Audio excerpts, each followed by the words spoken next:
when he said you are not what you are, but what you are not? Well, there you have it, Gord. Back to you.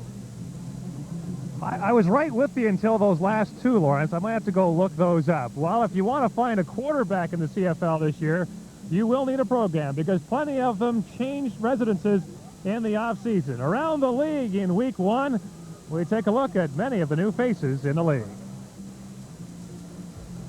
The story of this CFL offseason was the game of musical chairs played by the league's quarterbacks. $1 million a year lured Doug Flutie, the league's MVP last year, to the red and white of the Calgary Stampeders. I'm excited about the whole situation. I didn't believe that this was going to be the alternative and where I would end up. And now that I am in Calgary, I'm excited about it. Flutie's move east left the door open for Stampeder quarterback Danny Barrett, who signed on with the Lions. And in Toronto, Matt Dunnigan may have led the Argos to the Grey Cup, but it wasn't enough to earn the often injured quarterback the contract he wanted. So he packed his bags and signed a free agent deal with Winnipeg. Matt did what was best for him. You know, he wanted a guarantee, and apparently he got it. Dunnigan's arrival in Winnipeg was enough to send incumbent quarterback Tom Burgess to Ottawa, and the Riders embraced Burgess after losing their starting quarterback, Damon Allen, to free agency and the Hamilton Tiger Cats.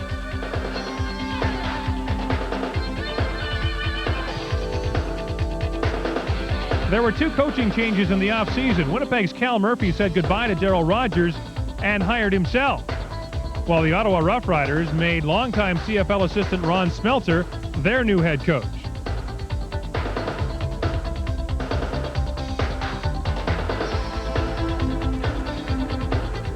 The CFL also has a new boss this year. He's Larry Smith, the former Montreal Alouette who spent the last 12 years in Montreal.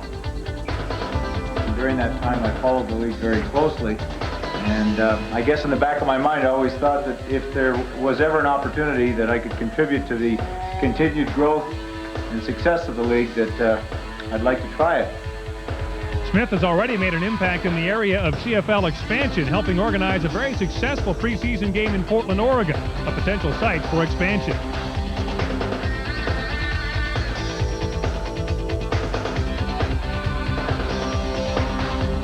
The league will be without some very familiar faces this year. Veteran slot back Jay Christensen was cut by the BC Lions.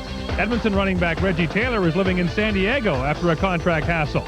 And offensive lineman Lloyd Fairbanks announced his retirement after 17 years in the league. Some 1,200 different players. This is a league of stability.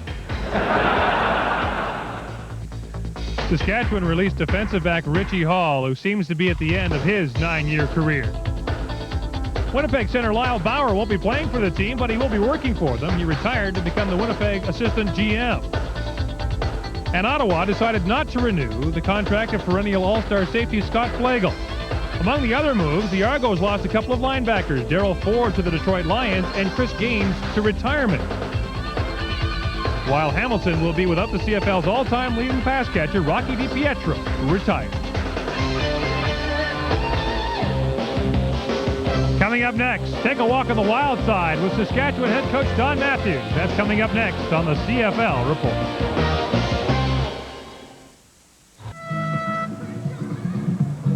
Welcome back to Regina. His title is head coach and director of football operations.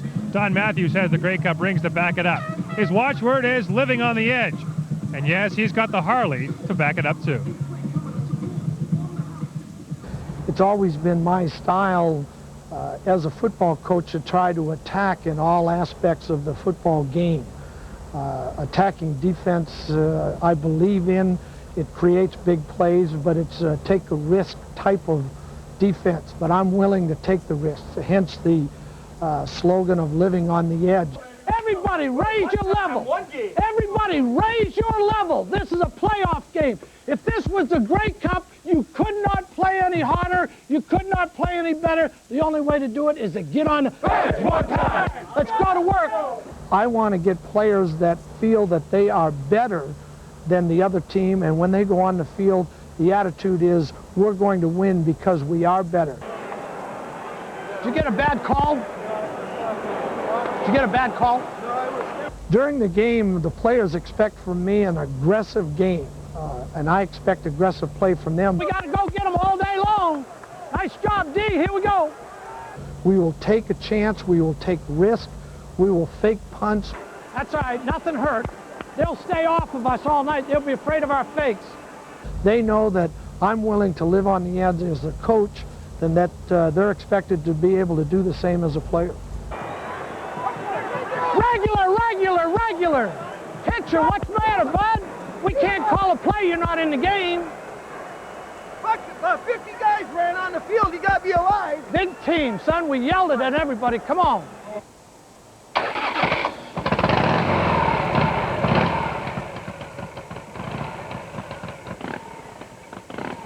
Yeah, I think that that's been my slogan since I've become a head coach, that if you're going to be great, you need to dare to live on the edge to become great. Expect to be great, take the chance to win. Born to be wild? Yes, indeed. Don Matthews, and it may very well be a wild season in Regina for his Roughriders. He needs two things. He needs a healthy quarterback, and he needs the kind of defensive players who can play his style of ball. There's not much he can do about the quarterbacking, but hope Kent Austin will be healthy. He thinks he's got the personnel to play a Don Matthews style of defense. Coming up next, we'll get our first look at Doug Flutie as a Calgary Stampeder as he faces this new and improved Saskatchewan Roughrider team. Check your local listings for the game time in your area. It's coming up next on TSN.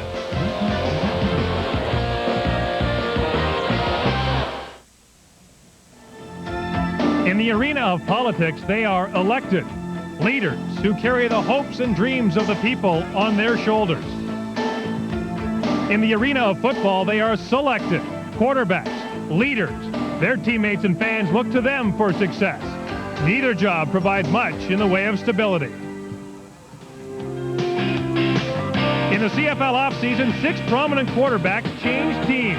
Matt Dunnigan to Winnipeg, Damon Allen to Hamilton, Tom Burgess to Ottawa, Mike Kerrigan to Toronto, and Danny Barrett to BC. But the biggest change of all came when last year's unanimous league MVP, Doug Flutie, went from the BC Lions to the Calgary Stampeders.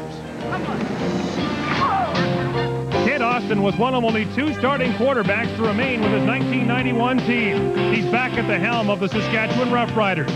Last season, his season, and that of his team was marred by a shoulder injury in week number 1. But when healthy, Kent Austin is one of the most dangerous quarterbacks in the league. Tonight, from Taylor Field in Regina, it's the renewal of a great Western rivalry as the Calgary Stampeders kick it off against the Saskatchewan Roughriders. We'll see Kent Austin trying to lead his team back to the playoffs, while Doug Flutie is expected to take the Calgary Stampeders all the way to a Grey Cup championship. The opening kickoff to the 1992 season is next on TSN.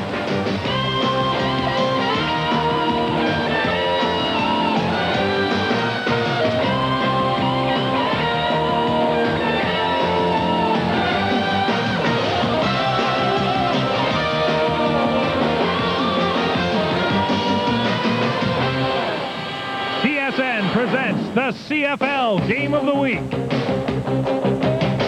Tonight's season opener from Regina is brought to you by Pepsi. Gotta have it.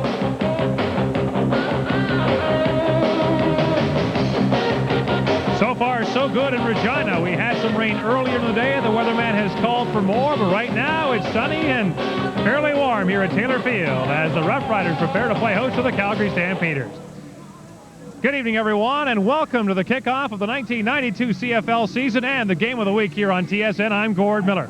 What a great collision we have tonight. A team with great offense, the Calgary Stampeders, led by the unanimous league MVP last year, Doug Flutie, against a team with a completely revamped defensive squad and a defensive-minded head coach in Don Matthews. They'll have to be at their best. The Riders gave up a league-worst 710 points last year.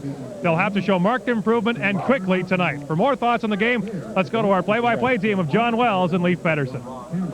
All right, Gord, Taylor Field in Regina, a great place to start this 92 CFL football season. You know, if the Roughriders are going to have success, there's one key element.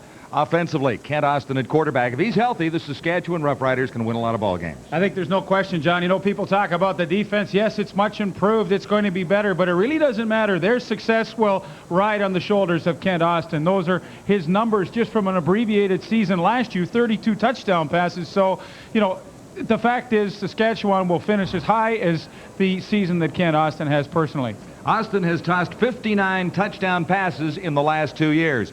On the other side of the ball tonight, Doug Flutie, and that's where the Calgary story begins. Flutie was impressive last year, as everyone knows, over 6,600 yards tossing, 32 touchdown passes. He is terrific. Yeah, he really is, and I think he gives the Stampeders even more. I mean, he means something to the city. Football is a hot item once again in Calgary, and look at the statistics there. He accounted personally for 52 touchdowns last year with the BC Lions, and there's no question he will make a fabulous offense even better. With Doug Flutie at the controls, the Calgary Stampeders look like the team to beat in the West. We'll kick off this 1992 CFL season from Taylor Field in Regina in just a moment. Welcome to a brand new season in Canadian football on TSN. A great opener at Taylor Field in Regina. The Stampeders unveil Doug Flutie. The Riders counter with Kent Austin. And the Saskatchewan sky will be full of footballs on opening nights. Great matchup to watch tonight. Ken Moore of the Stampeders, a former Rough Rider, against a slimmed-down Bobby Jurison. Well, Bobby Jurison is playing the rush end position this year for the Saskatchewan Rough Riders. He's lost 30 pounds. He's going to be quicker. And we're underway. This is Derek Crawford on the return for the Calgary Stampeders. And he's up near the 40-yard line. Dan Rasovich leading the Saskatchewan Tacklers after a 21-yard return. Wally Buono beginning his third season as head coach of the Calgary Stampeders, and he's had nothing but success. Don Matthews of the Saskatchewan Roughriders begins his first full season as head coach in Regina. Doug Flutie at the controls of the Calgary Stampeders, officially for the first time. From the 40, 1st and 10. Flutie has time and intended that for Keevan Jenkins. There are some changes offensively for the Calgary Stampeders up front. Coverton is new. McDonald is new at center. And Moore has moved to a different spot on the right side. Cafasso also starting for the first time. Great outside receivers and inside receivers as well. Well, Alan Pitts last year, a league record 118 receptions. The backfield, the same as last year. Keevan Jenkins and reliable Canadian Andy McVeigh at that fullback spot. Good pressure initially, though, from that Saskatchewan front four on Doug Flutie. 2nd and 10, Stampeders at their own 40. Flutie over the middle. Alan Pitts has his first catch, and he's very close to a first down. We'll see where they spot the ball. It's interesting how when Doug Flutie moved to a new team, how quickly he found Alan Pitts. You know, in 2 quarters of preseason football, Pitts caught 12 passes, all from Doug Flutie. Here he working on Stacey Hairston. Just a hook to the inside, gets good position on Stacey Hairston, and the Calgary Stampeders pick up their first down of 1992 on their first possession. Hairston has moved to a halfback spot from a corner position he occupied last year. 1st and 10, Calgary, just across the 50. Keevan Jenkins tries the near side, and Jenkins has a couple. Bobby Jurison forced him out, number 71. Well, there's the guy with a Harley. The CFL's Jerry Glanville. Well, I'm not sure. They're very similar. They both motivate their team so well, but Saskatchewan with a 4-3 alignment this year. Bobby Jurison. Jared Bayless comes over as a free agent signing, formerly with the BC Lions, and there is a pretty solid linebacking core. Tyrone Jones, of course, we talked about him. James King in the middle this year, and a defensive backfield that will have to play a lot of one-on-one coverage. 4 corners, and then, of course, the middle safety, Glenn Suter. 2nd and 5, Flutie far side and overthrew Keevan Jenkins. Coverage supplied by Kim McLeod.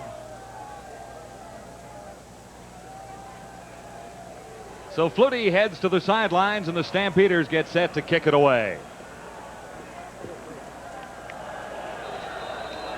Willis Jaycox, the lone man deep. For Tony Martino's punts. Martino standing at his own 40.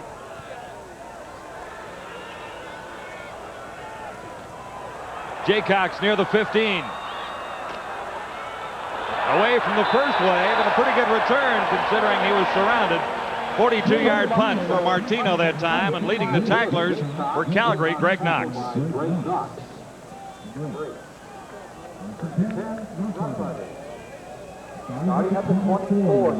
Kent Austin at the control of the Saskatchewan Roughrider offense. Beginning his 6th season 32 touchdowns last year, and he really only played 12 and a half games. From the 24, Milson Jones makes the first reception of the year for Saskatchewan, and Matt Finley was there to bring him down out across the 30. Jones has slimmed down a little bit. Milson's down to about 235 pounds, which is tiny for him. He used to be around 250. A few changes on the offensive line. Craig Hendrickson gets the start this year at left tackle. Chris Giaskis moves to the guard. Same receiving core that finished the 1991 season. Jeff Fairholm, B.K. Williams, Don Narcisse, and Ray Elgard. Same backfield. Lucius Floyd and, of course, the slim and trim Milson Jones. Jones picked up 7. This is 2nd and 3, and Ray Elgard out across the 50 to midfield. Finley was in on the tackle, but Greg Peterson got there first. Well, Elgard had injury problems last year, but he is in tip-top shape to begin this season. Well, he still managed to get over 1,000 yards in receiving last year for the 5th time. See how he works into the middle, open area. The 2 slot backs of the Saskatchewan Roughriders, Ray Elgard and Jeff Fairholm, as a duo as good as any in the league at finding open spots. 25 yards for Elgard. First down, Saskatchewan, and Austin is dragged down by Kent Warnock. Well, Kent Austin is going to see a lot of pressure. I think that the front four of the Calgary Stampeders, the group you see right there, probably the best front four in the league. There are some other good ones, but collectively as a group, I think this is the best one. Daryl Hall, defensive back last year. He's 6'2", 210. They have moved him to a linebacking spot. And, of course, Greg Peterson back in the secondary, anchoring a pretty good group. A big loss of 10 yards. This is 2nd and 20. Saskatchewan. The 46. There's offside. Markers down.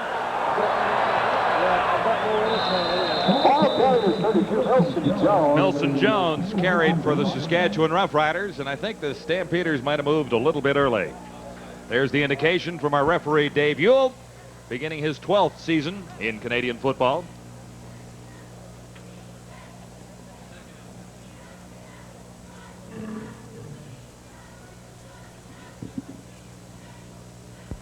Offside. Calgary number 96. 2nd down repeated. That's your pal Shreko Zizakovic. Shreko starting his 2nd season as a defensive tackle with the Calgary Stampeders, but they have a lovely blend. 2 Canadians, Kent Warnock and Zizakovic at the tackles, and of course Tim Caulfield and all-Canadian Will Johnson at the ends. 2nd down and 14, near side. Lucius Floyd was the intended receiver. Kenton Leonard, number 30, supplied the coverage for the Stampeders. So it's 3rd down and a bunch, and the Roughriders get set to kick it away.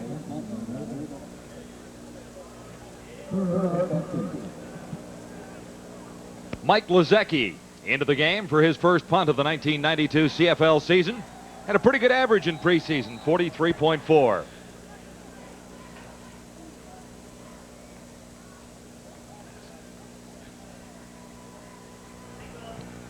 Too deep for the Stampeders. Bouncing for Pee Wee Smith. He's across the 20.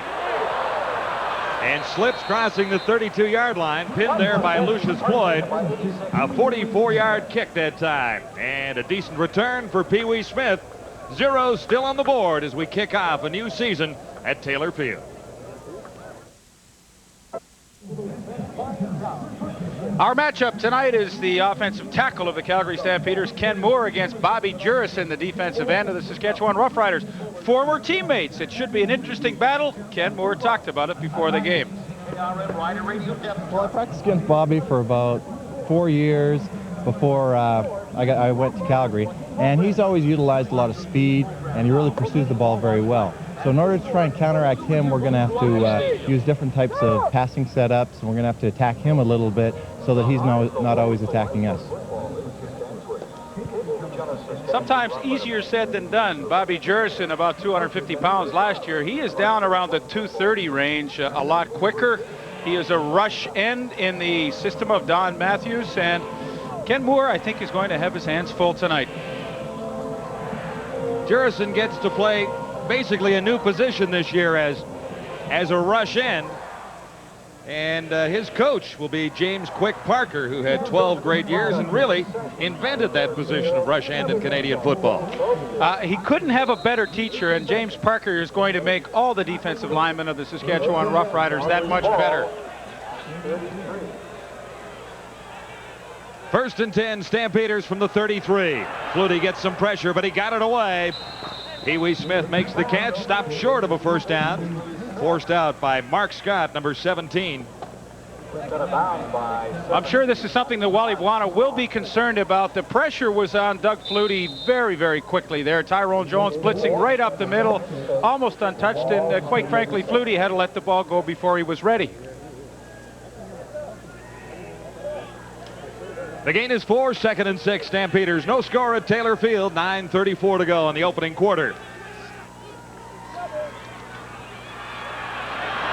Flutie on target, and this will be a Stampeder first down out across the 50 as Sean Beals has his first reception, number 88. Calgary Stampeders going to their 6-pack offense early, and 6 receivers out, and the pressure came on Doug Flutie, as you're going to see, but he had just enough time to pick out Sean Beals, who finally comes open underneath, and with some good running picks up a first down. But I'm impressed with the front 7 of Saskatchewan. They're getting some good pressure on Doug Flutie. Stampeders now 1st and 10 at the Calgary 52. Flutie to the far side, looking deep, and the receiver Carl Bland was covered. Albert Brown, the right cornerback of the Saskatchewan Roughriders, was with Bland step for step. Bland was Brown, number 4. 2nd and 10 at the 52. Well, here's the matchup we talked about. Ken Moore, Bobby Jerson tries the inside move. Kenny Moore gets a pretty good hook on him. And not a great deal developed there, but I think that is a matchup we're going to enjoy watching throughout the course of this ball game. 2nd and 10, Stampeders. Calgary 52. Flutie deep once more for Alan Pitts. He's got it inside the 25, and he rolls to the 20. Kim McLeod covering on Alan Pitts.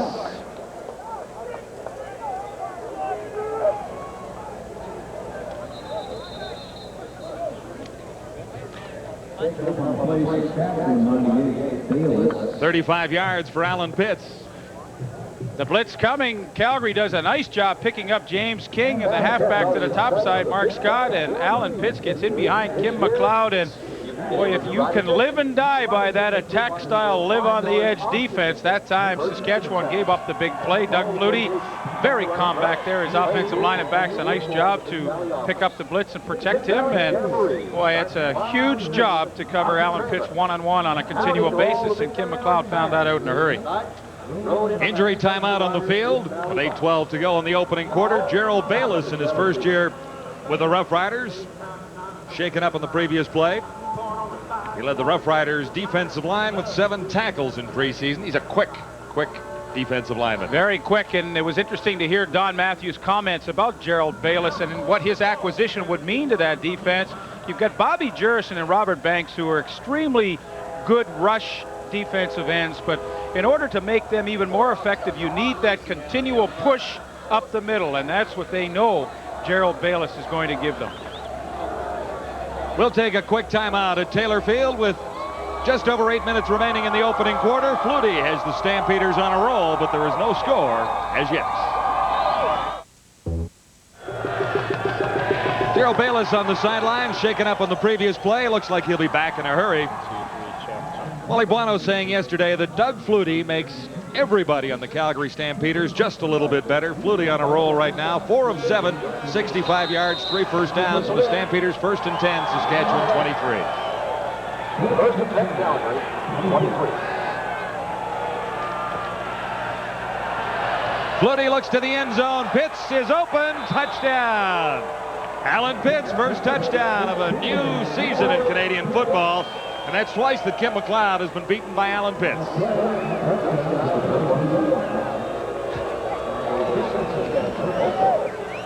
Alan Pitts just has tremendous talent in one-on-one situations to work a defensive back. Doug Flutie rolling away from Pitts. This gives Alan a lot of time to put a few moves on Kim McLeod. He turns him inside out. Flutie throws the ball to the outside, and Kim McLeod just cannot react in time. Alan Pitts with the opening touchdown of 1992. A 23-yard touchdown strike from Doug Flutie. Mark McLaughlin makes it 7-0 for the Calgary Stampeders, and a rather impressive march for Flutie. Third catch so far for Alan Pitts in this first quarter, and he has lots of time. Here, the little stutter step, and that freezes Kim McLeod. Once he stops running, he is dead in the water. Alan Pitts, not even a great throw by Doug Flutie. He had to wait for it, but good enough to give the Calgary Stampeders their first touchdown. Seems fitting that Alan Pitts, after setting that receiving record last year of 118 catches, should get the first touchdown. 118 catches, 1,764 yards. For that man, Alan Pitts, in 1991. You know, it's interesting. You talk about the two inside safeties for the Saskatchewan Roughriders. Tonight, they are Kim McLeod and Stacey Hairston. The Saskatchewan Roughriders picked up Charles Anthony from the Calgary Stampeders, and they have indicated that he will definitely play next week in Edmonton. So, either Kim McLeod or Stacey Hairston will sit down. So there is a battle going on tonight for jobs. Yeah, for now, it might be McLeod sitting down. Look at the way Pitts has worked him over here. Yeah. This is Albert Brown. And not much of a return. He's forced out near the 30-yard line. Stepping into touch right in front of our cameras. Frank Maroff forcing him out. Dave Sapungis also in the area. 5 plays, 77 yards. That scoring drive. Flutie to Alan Pitts, a 23-yard touchdown to make it 7-0. And it's paying off already for Larry Rickman, Stampeders' new owner. He made a huge commitment to the city of Calgary and their fans by signing Doug Flutie, paying him a lot of money, but already he is seeing the benefits. The Stampeders are once again a hot item in Calgary. That's nice to see. Milson Jones takes Ken Austin's pass and squirms out of the backfield. Good yardage for Jones as he crosses the 40. And was met by Alondra Johnson. It's like a 9-yard gain for Milson Jones. Must be a scary sight for those defensive backs when Milson Jones takes a swing pass, gets a head of steam up, 235 pounds. Those were his numbers of a year ago on the ground. He is equally as good as a receiver. Numbers of a year ago on the old Toledo were a little bit higher than 235. A lot higher. We talked to him about it last year, and he wasn't really admitting to any weight, but we guessed at 250, and he said, well, maybe just a little more, maybe 254 last year. Now that he's trim, he'll admit it. He also said economic times kind of dictate that he slow down on the groceries a little bit. You mean the cost of groceries? No, just on the consumption. Great night for football, Gord. Yeah, it is, John. You know, living on the edge is the theme of the Saskatchewan Roughriders season, and it may be new to some of the Saskatchewan players, but it's not to everybody on the Calgary bench. Don Southern, one of the assistant defensive coaches, just gathered the defense before this series, says Don Matthews will always gamble. Second and short, he'll go deep. First and long, he'll run. Well, this is second and short. Good guess, Don Southern. Jeff Fairholm has the first down near midfield in front of Darrell Hall. Hall started last season at right halfback, playing a linebacker spot in the Calgary scheme this time. It's a great call on second and short. I mean, you know you can pick this up on third down, so why not take a bit of a gamble and work it downfield for some good yardage. Nice catch by Jeff Fairholm. We talk about Calgary's receiving core. This is an excellent receiving core that the Saskatchewan Roughriders have as well, with the two great slot backs. Jones gets the call once more. He's slowed down, and Matt Finley finally pinned Milson Jones after a gain of about 1. A lot of success in Canadian football. Don Southern, Hall of Famer. Wally Buono has an excellent coaching staff. Of course, Don Southern, his credentials are impeccable. John Huffnagel is the offensive coordinator. Tom Higgins, the offensive line coach. But he has assembled a great group of teaching coaches. Second and 9 for Kent Austin and the Roughriders at midfield. Flag down as Lucius Floyd crosses the 40-yard line, but they may bring this one back. It appeared that Ray Elgard might have moved a little early.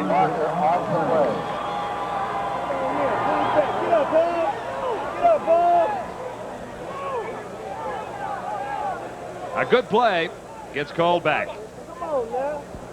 Offside. Saskatchewan number 81. Second down repeated. Nevertheless, a pretty interesting offensive play for Saskatchewan. Lucius Floyd quickly splits the seam, gets the ball quickly again from Kent Austin, and fortunately it will come back. Ray Elgart is notorious for trying to get a head start, and he got caught. Daryl Hall, an all-Canadian halfback with the Calgary Stampeders last year, is the injured player. 6'2", 205 pounds. Big enough to be a linebacker? I think he's bigger than 205. I think he's around 210 or 215, and although he played defensive back, he is very suited to being a linebacker in this league. When he was a senior at the University of Washington, he led the team in tackles, so that is not a problem. And of course, with teams like Saskatchewan that throw so much of the time, I thought it was a very good strategic move by the Calgary coaching staff to move him to that spot. Paul Glatney moves in to fill in for Daryl Hall. 2nd and 14. Austin is intercepted. Back at the 35. Picked off by Anthony. This is Carl Anthony. And there was good pressure on Austin that time as Anthony has the first interception of a new season. And a big return, 46 yards. First turnover of the night, the Calgary Stampeders, and good pressure up front from Will Johnson. Watch, Kent Austin knows he's coming. He sees him out of the corner of the eye, and he kind of short arms that throw, and what happens? The ball sails over the head, and who was waiting for it but Carl Anthony, number 19. Nice interception, and a big break for the Calgary Stampeders. They lead 7-0, and they have the ball deep in Saskatchewan territory, but good pressure up front created that interception. Stampeders are 1st and 10. At the Saskatchewan 27. Calgary already leading 7-0. Flutie on the move, looks to the end zone, wide open, touchdown. Derek Crawford in front of Benson Donaldson. Boy, it's so easy to see from up here in the press box, but Derek Crawford was so alone. He was waving and jumping down there. Doug Flutie finally saw him and was able to get the ball to him, but Benson Donaldson was the closest Saskatchewan Roughrider defensive back, and obviously a breakdown in the secondary because Derek Crawford was left wide open there. Flutie finally sees him and says, oh, I gotta get it to him, and he gets it just far enough, and pretty easy touchdown. So they take advantage very quickly of that interception by Carl Anthony. And quickly it's 13-0 for the Calgary Stampeders. The point after is good, so it's a 2-touchdown lead for the Stampeders. A turnover leads to Derek Crawford's touchdown. He missed most of last season after an injury on opening day. But Derek Crawford is back. The Stampeders are in the lead. It's 14-0 Calgary at Taylor Field, Regina. You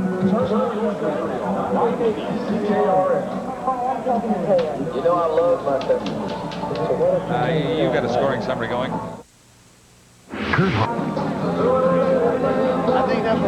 Derek Crawford is back. He has his first touchdown of 1992.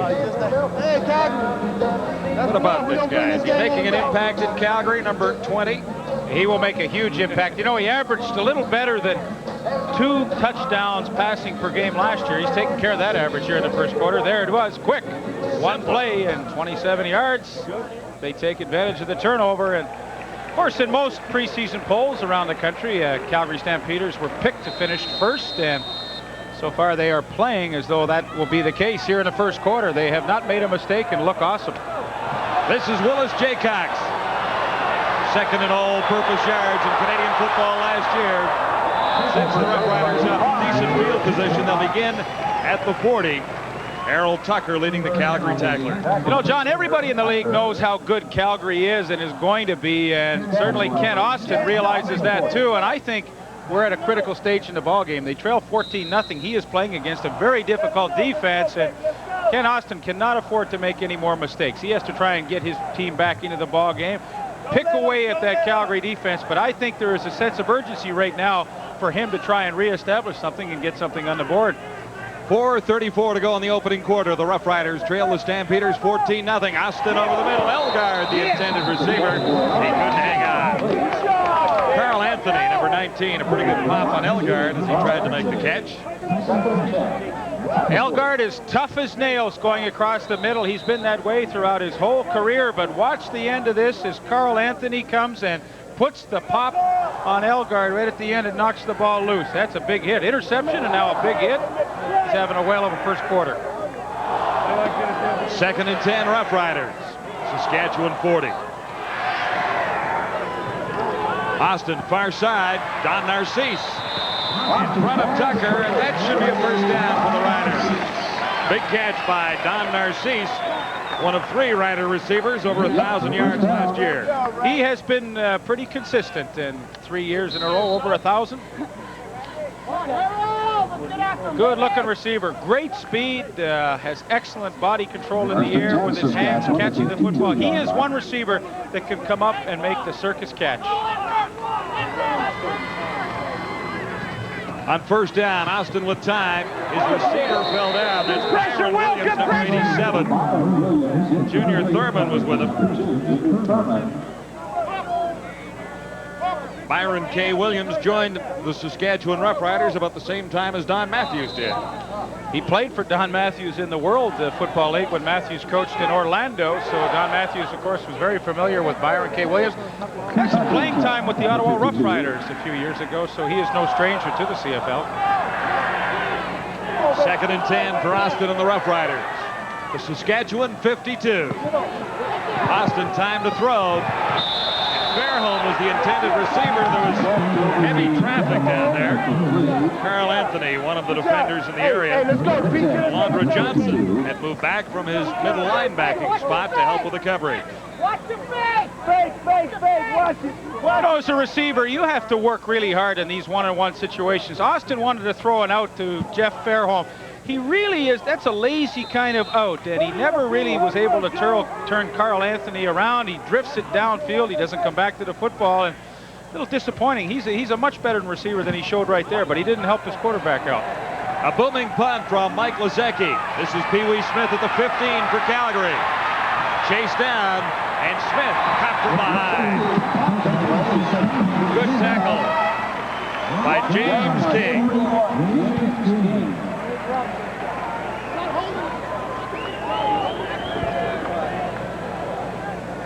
Well, Bob Poley, in his 15th CFL season, has been relegated to a backup role and a special team role this season. He's one of our entertainers at halftime. Head-to-head, Bob Poley versus Calgary's Dave Suppungus. And Darrell K. Smith of the Argos is the host of the entertainers at halftime. So catch that, and you'll get a chance to vote on your favorite between the two during the second half. 1st and 10, Stampeders. Flutie. And Pitts makes the catch as he falls in front of McLeod at the 30. Already a pretty nice night for Flutie and Pitts. On the 30. Kim McLeod is convinced that Alan Pitts is going to run the streak down the sidelines. Then at the last second, with the play action, he has all kinds of time to set up the out. The ball is on target, and so far in the first quarter, you would think Doug Flutie and Alan Pitts have played together for about 10 years. Another Calgary first down. The Stampeder 30 now. Kevan Jenkins, first running play of the night for the Stampeders. And Jenkins is most of the way toward a first down. Yeah, he has to do this every once in a while just to keep the Saskatchewan front seven honest, is run the football. I know Doug Flutie would rather throw it on every down, but it's a good move just to try and slow down any pass rush that Saskatchewan may try and muster and keep it on the ground occasionally. Kevan Jenkins signed a new contract with the Stampeders on Monday. Gain of 7. This is 2nd and 3. And another first down to Alan Pitts. Rasevich brought him down. Penalty marker is on the field. Just talked to Alan Pitts on his way into this series. He said the reason Calgary's been so successful offensively so far is that Saskatchewan is playing bump and run at the line. He says, we'll go crazy if they play that all day. Offside. Calgary number 18. 2nd down repeated. Alan Pitts, 4 receptions, 80 yards so far. Well, there's no question the defensive backs of Saskatchewan are challenging the Calgary receivers, and you know, you live on the edge, and sometimes that can be pretty scary. From the 32, 2nd and 8 Calgary. Flutie has Sapunjas wide open at midfield. Sapunjas finally dragged down at the Saskatchewan 40 by Kim McLeod.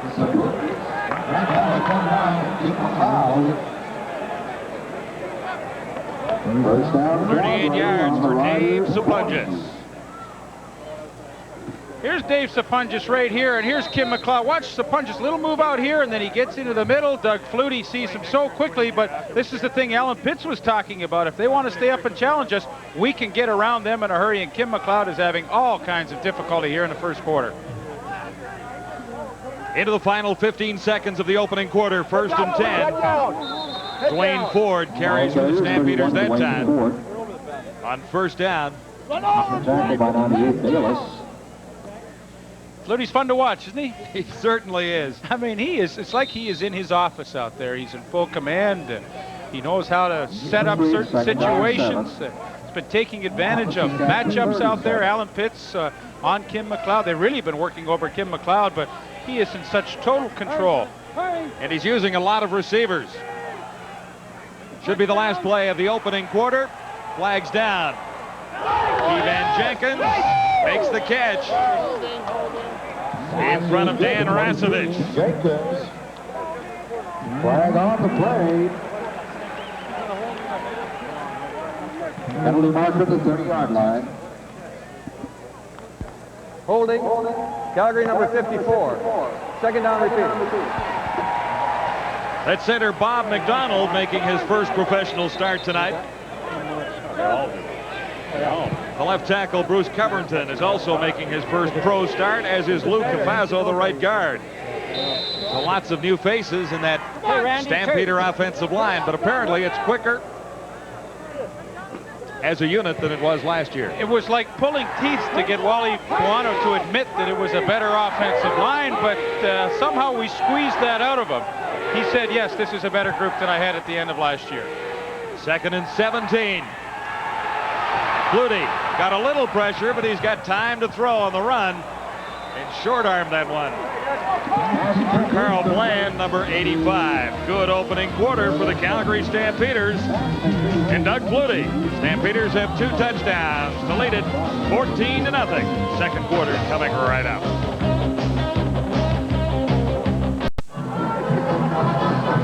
Welcome back to Taylor Field in Regina. I'm John Wells along with Lee Pedersen and Gord Miller as we kick off a brand new season in Canadian football.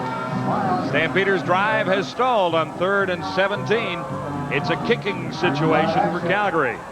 Martino, high kick. Willis Jaycox at the Saskatchewan 10, and there's nowhere to run. Numbers in the opening quarter completely in favor of the Calgary Stampeders. Total yards 179 to 66. Time of possession was fairly close, but the Stampeders got 2 touchdowns. And Doug Flutie used 5 different receivers, tossing touchdown passes to Alan Pitts and to Derek Crawford. One turnover you saw critical. Carl Anthony's interception was converted into a Derek Crawford touchdown in one play. So Ken Austin would like to have that one over again. There's no question about that. Saskatchewan offside on the Tony Martino punt, and that will give the Stampeders a chance to go for a field goal. So Mark McLaughlin comes in. Steve Taylor will hold.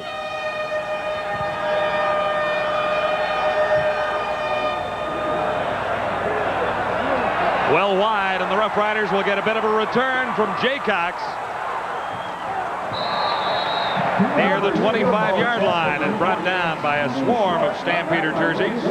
It's funny how things work out. You know, a bit of a break for Saskatchewan as they get better field position, even though they were penalized and afforded Calgary an opportunity to score some points. They end up coming out of it pretty well. Kent Austin has to get this Rough Rider offense moving. Early in the 2nd quarter, he's down by 2 touchdowns to Doug Flutie and the Calgary Stampeders.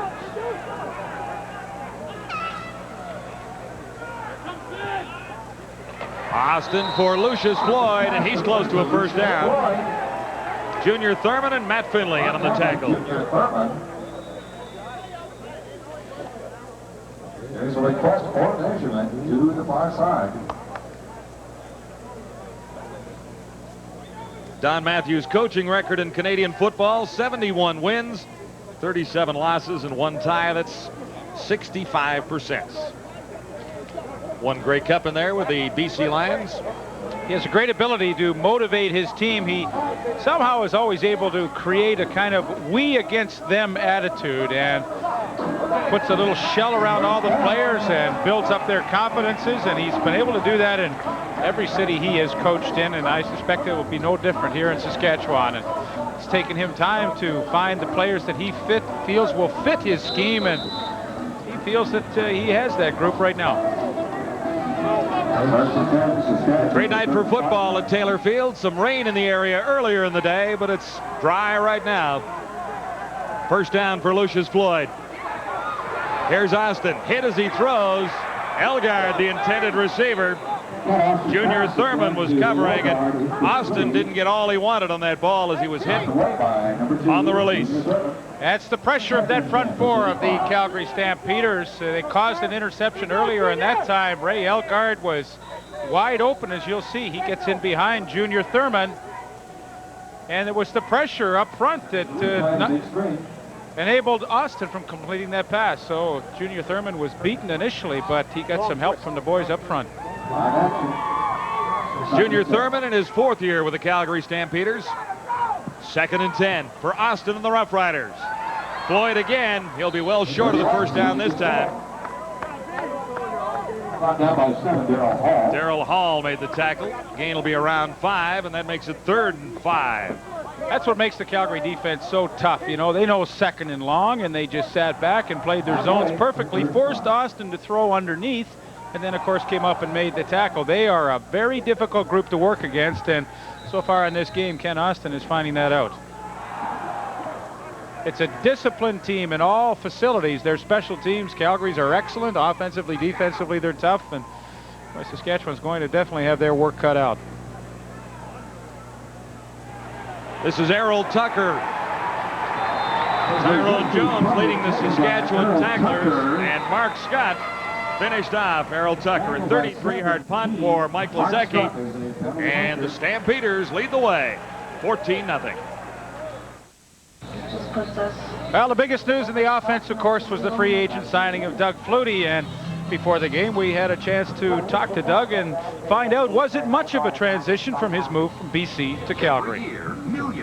Actually, it's been a pretty smooth transition. I didn't know what to anticipate. A little nervous, a little hesitant when I first got going, but the guys have been very receptive, and obviously there's a lot of talent on this team, which makes my job a lot easier. And I'm just trying to come in, play my part, do my role, and let things take care of themselves. I think that might be the understatement of the year when he said the guys were receptive. Hey, they're thinking instant Grey Cup appearance again with Doug Flutie. Hey, Danny Barrett was a good friend of all the Calgary Stampeders, but the fact is, with a Doug Flutie, you have a chance at repeating to the Grey Cup and maybe winning it. Yeah, maybe when you think about it, it's a silly question when you look at Flutie's first quarter performance. 8 of 12, 165 yards and 2 touchdowns. Transition, he hasn't missed a beat. It's been great. They love him in Calgary.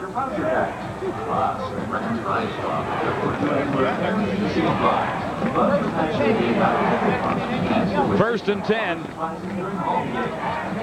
Stampeders beginning at the 28-yard line. Calgary leading 14-0. Now sitting at $500 and 5 Plaza of Honor dinner tickets. Get your tickets from the Rams. $1. Time was a minute first and 10 at the. On first down, Flutie far side, and Pitts can't make the catch. Make that Carl Bland, number 85. What a great core of receivers. Derek Crawford, Carl Bland of the wideouts on a regular basis, backed up at times by Pee Wee Smith, who gets in on the 6-pack. Sean Beals, backed up by Dave Sapunjas. And then there's Alan Pitts. Everybody can catch. 2nd and 10 from the 28. Flutie in some trouble. His first run of the night. And Flutie has a first down out near midfield now. They can't catch up to Doug Flutie across the Saskatchewan 40. And Flutie finally steps out near the 30-yard line. A flag down. Out of bounds at the Saskatchewan 26. There's a flag. Back to 36.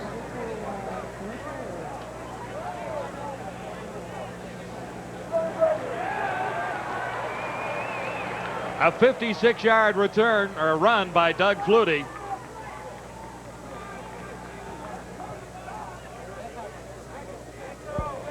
Illegal block. Calgary number 18. First down. What a wonderful scramble by Doug Flutie. You know, everybody thinks of him as a scrambling, running quarterback, and that's true to a degree. Now, he would much prefer to scramble around and buy some extra time to find a receiver, but every once in a while, he still likes to take off and run with the football. What a tremendous run that was. But scrambler, yes, scrambler to find a receiver more often than not. Keevan Jenkins on 1st and 10 for the Stampeders. Looks like a face masking call. James King bringing down Keevan Jenkins. So Flutie picked up 56, the penalty. Came after the first down. So still a sizable gain for the Stampeders. 14 rushing touchdowns for Flutie last year. Major foul. Face mask. Saskatchewan number 41. First down. So it'll be a first down as the Stampeder drive continues. Calgary leading 14-0. 11:37 to go till halftime. On the 35. Face masking call against James King puts him in the spotlight for this moment. Gives the Stampeders a 1st and 10. Saskatchewan 33. Flutie floats one out far side. Keevan Jenkins. Jenkins very close to a first down. He should have it. Stacey Hairston. The stop on Jenkins.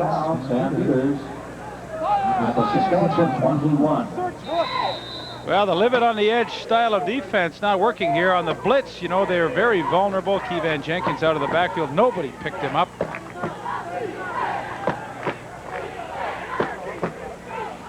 Stampeders at the Roughrider 21. On first down, Flutie looks to the end zone once more. Keevan Jenkins, his first touchdown. The Stampeders' 3rd of the night.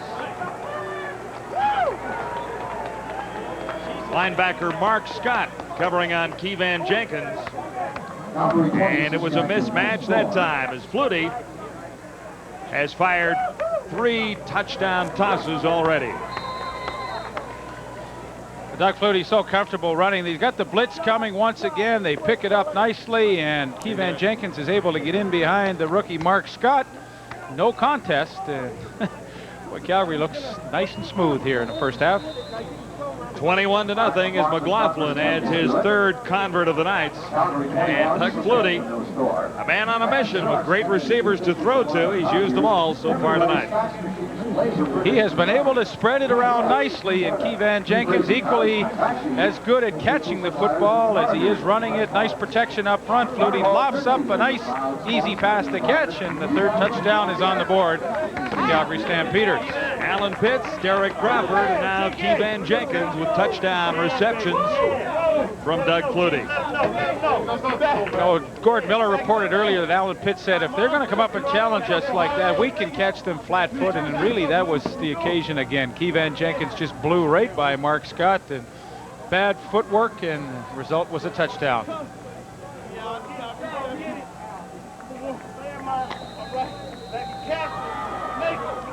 10:45 to play till halftime. Stampeders lead by 3 touchdowns. Roughriders could use a big return here.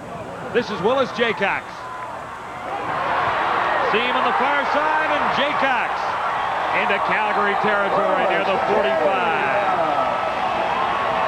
Greg Peterson over to make the tackle. Biggest play of the night for the Roughriders. Yeah, they need one to get them going. They're down by 21, and boy, it's been an uphill battle to get back in this football game. Let's go back and look at that touchdown. Here's Keevan Jenkins. Here's Mark Scott. This is what I'm talking about. They're up challenging, and watch as Keevan Jenkins, a little move there, and then gets around Mark Scott. But all the defensive backs of Saskatchewan seem to be just caught flat-footed. There's the move. He misses the jam, and it's a touchdown. And boy, if they continue to do that without better footwork, they're going to be in for a long night. 1st and 10 Roughriders now at the Calgary 46. Good fake by Kent Austin. And Austin takes off himself. He's short of the first down. The quarterback, number 5, Ken Austin. But Austin doesn't elect to run all that often. Gain of 7, it'll be 2nd and 3. Well, we talk about urgency throughout a game. We've already mentioned it once when they were down 14-0, but to be able to take advantage of the good kickoff return by Jay Cox, that's a positive. Now they have to build on that and create another positive by getting a field goal or at least a touchdown. They have to do something. This is a critical time in the game once again for Saskatchewan. 2nd and 3, and Milson Jones is stopped short of the first down.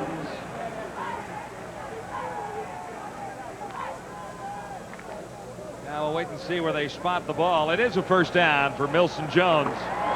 First down.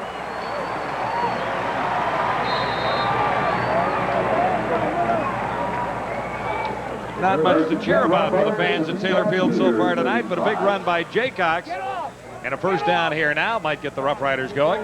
That is a loyal group you're looking at, and they're a little edgy, but they're not too bad here. They like to see their team get back in it quickly. Narcisse couldn't hang on to the toss from Kent Austin. Alondra Johnson, number 51, the middle linebacker, was right there to apply the hit just as the ball arrived. And Don Narcisse could not hang on to it. 2nd and 10, tough situation. Here's 51 Johnson right in the middle of your screen. He sees it developing. He is there, and don't think Don Narcisse didn't know he was coming. 2nd and 10, Riders at the 35, trailing 21-0 to the Calgary Stampeders. Austin has time, and he had Elgard open, but it's picked off by Darrell Hall. 2nd interception of the night, and Hall still going as he crosses the 50. Carl Anthony had one earlier. Now Darrell Hall comes up with an interception from his linebacking spot. This is one of the reasons why they moved Darrell Hall to the linebacking position. They can double team with him running with an inside receiver, and they can play the middle safety Greg Peterson free. And you'll see right here, there is Darrell Hall in coverage and watches the bump. He comes underneath. It's an easy interception, the 2nd of the game for the Calgary secondary. Stampeders already on a roll. Have the football once more and lead the Saskatchewan Roughriders 21-0.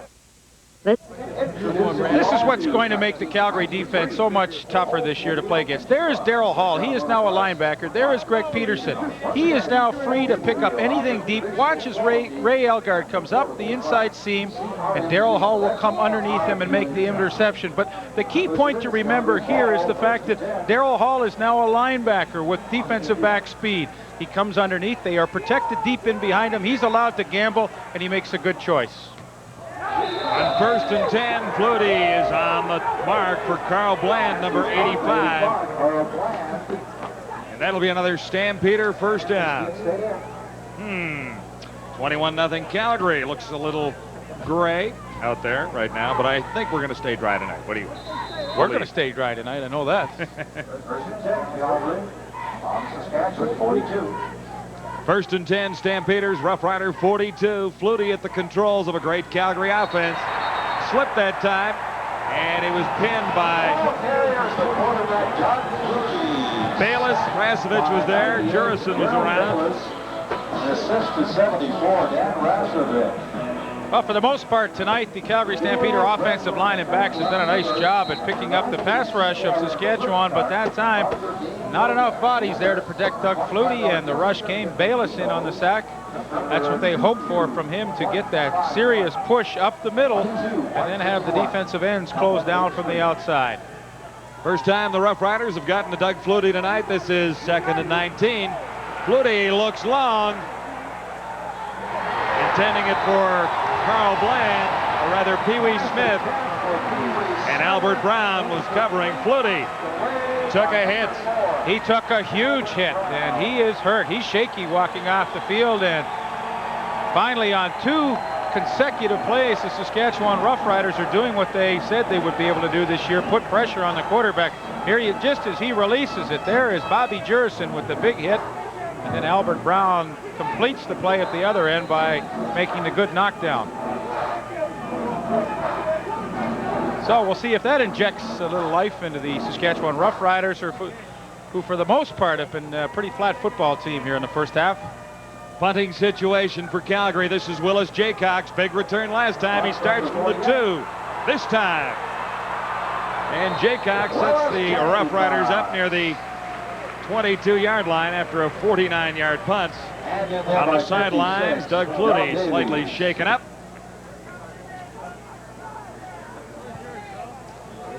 Numbers on the quarterbacks. No contest so far. Austin 7 of 15, 80 yards, 2 interceptions. Flutie has 3 touchdown tosses.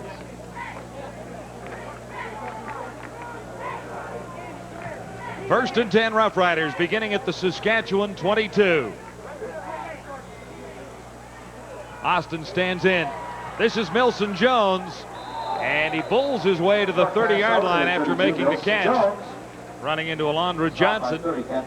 Close to an 8-yard gain. I think this is really a strategy Kent Austin is going to have to stick with. Try to throw underneath that Calgary defense and complete the short passes, allow his running backs to get the ball quickly and run with it, because every time he has tried to go over that defense, he's been picked off. 2nd and 2, Fairholm has the first down. Pass is good to Jeff Fairholm. There's a flag in the backfield. Doug Flutie on the sidelines. Major foul. Well, he's not a big man, but he is tough as nails. He took a huge shot from Bobby Jurison there, but make no mistake, I'm sure you'll see Doug Flutie back in the next series. Unnecessary roughness charged against Kent Warnock. And so the Roughriders get a first down from Fairholm and more yardage on the infraction against the Stampeders. 53. Okay, the ball is released, and no question, that's a good call. That's far too late. Pass attempt going for Floyd. Carl Anthony covering on Lucius Floyd, and it'll be 2nd and 10. 2nd and 10. And that's a situation that Saskatchewan really wants to keep away from. 2nd and long, they've had no success whatsoever with 2nd and long tonight, and Kent Austin truly has to stay with the shorter passes to try and establish some kind of momentum, keep the defense off the field at least for a few minutes, let them get their breath. Down by 3 touchdowns, Austin. 2nd and long, 2nd and 10. Narcisse makes the catch, and it's a big one inside the Stampeders 40 in front of Errol Tucker. First down. Good pattern by Don Narcisse, running the hook against Errol Tucker. Protection fine, allows Austin to step up and put some mustard on that ball.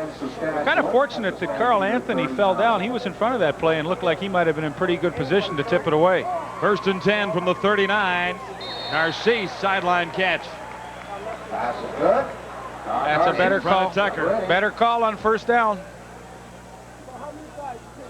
Looks like Ken Austin, he's a smart guy. He has to be thinking, gosh, Calgary's up 21-0. They're going to make absolutely sure that they don't give up a big play. So he knows that the defense is going to be a little softer. So this is a good opportunity for him to start picking away at it. The gain is 9, 2nd and 1. Roughriders at the Calgary 30. Milson Jones, and he is inside the 25 to about the 24-yard line. First down. Zizakovic in on the tackle on Milson Jones. Both these teams established team records for points scored last year. Calgary with 596.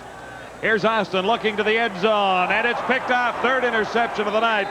Greg Peterson. Pass going for Byron Williams. Byron K. Williams, the intended receiver.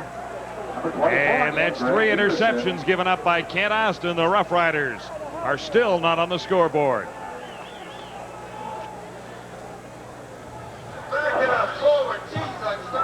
So it's the Calgary Stampeders with Doug Flutie at the controls, in control at Taylor Field in Regina. Our game of the week belongs to the Calgary Stampeders so far, leading the Saskatchewan Roughriders 21-0 with 4:29 to go till halftime. Well, things have not gone well for Don Matthews. One of the reasons why. Here is Byron K. Williams. Watch as he breaks down the field here. Greg Peterson, the all-Canadian middle safety, is free. He has no responsibilities other than to watch for the deep pass. He will come over and make the interception quite easily, and it's the same old story for Ken Austin. Every time he tries to go over the top of this defense, he has had trouble all night long, and this is the third interception directly as a result of trying to get the long bomb. And unless he decides that he's going to stay and throw short, he's going to have a whole lot of trouble. This is a tough defense to try and hit the big one against. First 5 possessions have not gone well for Saskatchewan. Well, it's tough for Ken Austin too. On his behalf, he's 21 zip down, and he must feel like desperately he has to do something quickly, and sometimes it's so difficult to try and be patient. 1st and 10. Stampeders at the 25. Flutie is okay.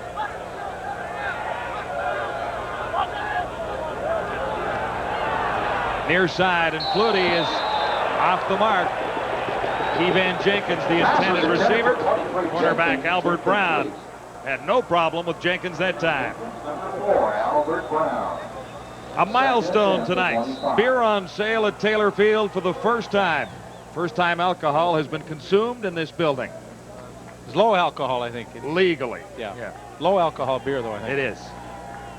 Well, that's good to know.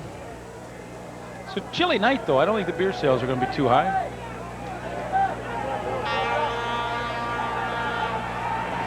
Second and 10. Flutie steps up. Carl Bland makes the reception. That'll be another Stampeder first down. Albert Brown dragging Bland down. I think the most difficult task Doug Flutie might have this season is trying to keep everybody happy on that offense. I mean, you look at that receiving core and backfield. I mean, every single player is like an all-star. So the most difficult thing he may have is to keep everybody's attention.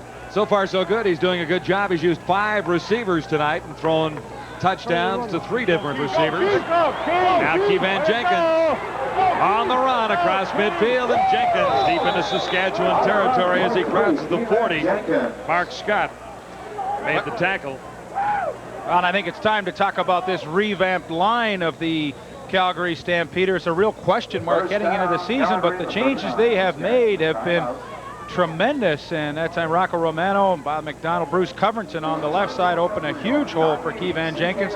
They have done an excellent job at protecting Flutie for the most part in this first half. So, boy, there you see number 60, Bruce Covington, all 6'5", 294 pounds. He has filled literally a huge spot on that offensive left tackle spot. They feel he's going to be a terrific talent in the Canadian Football League, the #1 pick in the class of '92.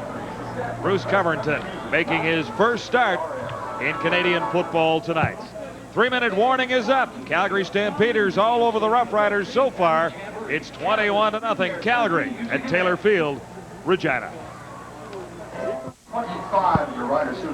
Welcome back to Taylor Field in Regina as we kick off a new year in Canadian football. Welcome to 1992. And the Calgary Stampeders look like the dream team in the West. They really do. You look through that entire roster, and you know everybody talks about offensively how well they will do. They are so solid everywhere else. Look at that, rushing yards. And, you think of Calgary as a team that will just fill the air with footballs, but so far in the first half, they've had some success on the ground as well. Keevan Jenkins had 34 on the last carry. There's Big Ty. Same number, different colors. It's tough to get used to him in a green jersey. He led the Winnipeg Blue Bombers in quarterback sacks in the last 2 years, but he hasn't gotten to Flutie so far tonight. 1st and 10, Stampeders, Saskatchewan 39. Flutie far side, on target again, and Jenkins very close to a first down. Mark Scott, number 17, forced Jenkins out. Calgary is throwing so many multiple offensive sets at the Saskatchewan defense. I think they're really confusing them at times. That time Alan Pitts was in as a blocking back, and Keevan Jenkins went out in a pass pattern. The Saskatchewan defense was fooled. It was an easy reception for Jenkins to make and an easy target for Flutie to find.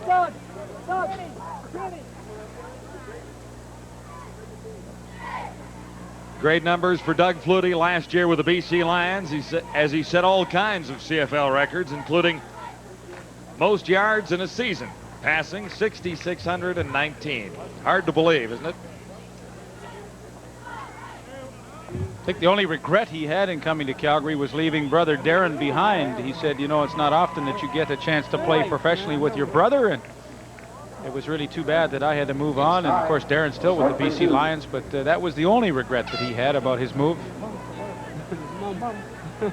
Slightly short. It'll be second down and inches to go with 2:45 till the half. The Calgary Stampeders offense has been all over the revamped Saskatchewan defense so far tonight. Don Matthews called it a total overhaul. He has 6 changes defensively on a defense that gave up a record 8,035 yards last year. There's the 6-back offense now. 3 receivers stacked on either side. The ball carrier. It'll be a first down for the Calgary Stampeders.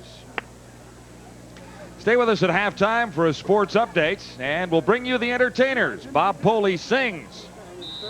You can catch it here on TSN with your host Daryl K. Smith at halftime on the entertainers. And we'll give you a chance to vote for your favorite between Sapunjas and Poley. 6 receivers in for Doug Flutie now. Which one will he choose? 27. First and 10, Stampeders, Saskatchewan 27. A little pressure on Flutie, away from 1. And Flutie fires while falling. He's intercepted for the first time. Kim McLeod finally exacting a little bit of revenge. He's been beaten a couple of times tonight. Big interception for the Roughriders.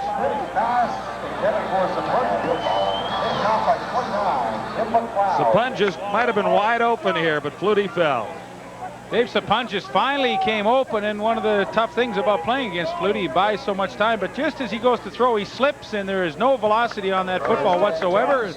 Kim McLeod gets a little vengeance there. He has been victimized a couple of times tonight, and now he finally gets some measure of satisfaction as he gets his first interception of the year.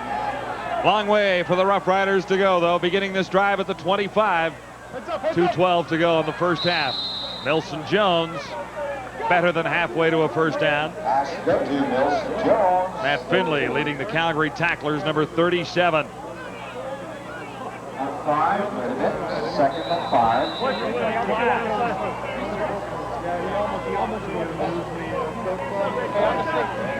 They call it a gain of 5, second and 5. Lucius Floyd makes the catch. And Darrell Hall makes the tackle. It'll be a first down for the Roughriders. A minute 58 till halftime. Saskatchewan down by 21 points.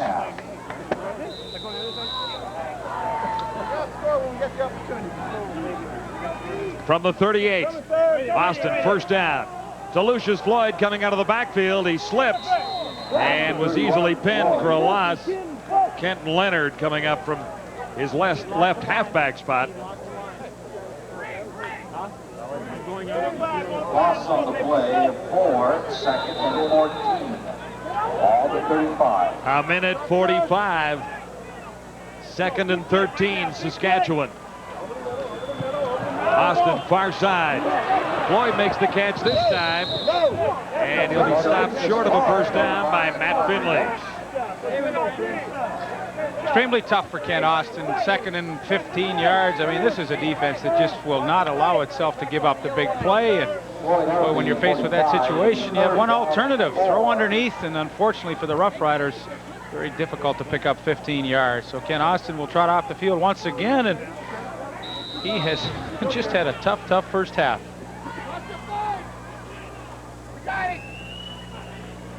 On third down, Osecki. Pretty good kick. And there's no return for number 86, Pee Wee Smith. Stampeders get the ball back at the 27 with a minute 25 to go. 33-yard punt for Mike Lezecki. And a minute and 25 seconds for a Doug Flutie is an awful lot of time. And you know, with the 21-point lead, he would love to take his team downfield quickly. He is so good at the hurry-up offense, and he has a great group that responds to it. Stampeders 2-1 through the preseason, beating the Argos twice, once in Portland, once in Calgary, and losing to the Hamilton Tiger Cats at Ivor Wynn. From the 27, Keevan Jenkins, stopped by James King, number 41. Okay, it was 23, Stephen. Wally has got everything going so far tonight. Well, it's July. You see, Wally Buono as the head coach has never lost a game in July. Lost one, I think. I don't think so. None. Zip. 0. There it is. Well, there you so go. if you play for Wally Buono, I guess you kind of figure that July should be a pretty good month. Great start last season for the Stampeders. They went 6 games before suffering their first loss. 2nd and 4, and Flutie off target for Dave Sapungis that time. Pass to number 25, David Sapungis. Covering for 2, Stacey Erskine. Tyrone Jones really hasn't been able to generate much pressure on Doug Flutie tonight. This time coming on the blitz, there's Luke Cafazzo, the converted defensive lineman, to an offensive guard spot. He does a pretty good job, and Tyrone Jones gets there not in time. Nevertheless, the pass incomplete. Willis Jaycox deep for Tony Martino's kick. 57 seconds till halftime.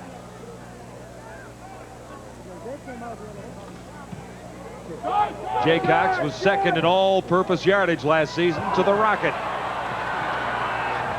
Out near midfield. Still time with 48 seconds left for Ken Austin. He's got great field position. One of the few times he's been able to start right at midfield, and with 48 seconds, you'd love to see him at least work his offense into field goal range for Dave Ridgway, who we have not seen on the field tonight. Boy, they have to try and go into the locker room at halftime with some kind of positive feeling, and this would certainly go a long way to helping that. This is Floyd under the cover. Stopped short of the first down by Errol Tucker, number 3. 19. Yeah, these are the kinds of plays that Austin has to stay with. When he's gone deep, he has been victimized by interceptions. Lucius Floyd, Milson Jones, great receivers out of the backfield. You have to use them wisely. There it is.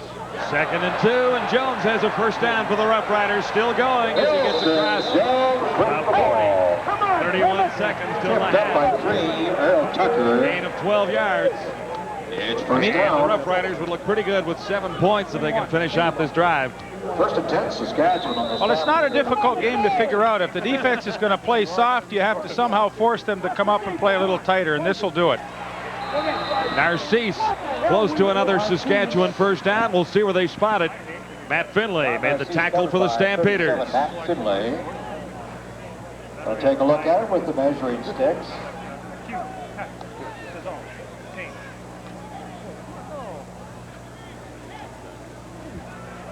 Don Narcisse, 2nd time he has caught the hook pattern tonight. Really nothing fancy about this. Just slide it to the inside and kind of a semi-slant hook and good ball possession type of offensive play.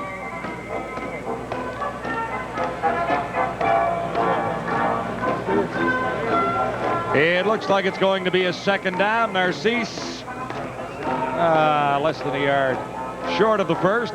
23 seconds till the half. And this has been a fairly impressive Rough Rider drive. 2nd down. Late in the 2nd quarter. Austin for Milson Jones. And Jones right over Matt Finlay.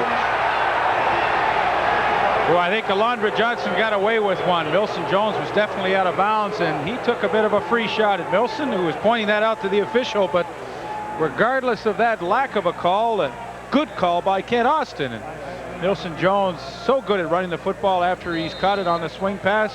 Austin recognizes a soft defense. Boom. Quickly out to Milson Jones. He has a full head of steam, and questionably the most impressive drive that they've been able to put together tonight. Yeah, that should have been roughing. 15 seconds to go. 1st and 10 at the 14. Austin to the goal line. Touchdown. Ray Elgard. A little something to cheer about at last.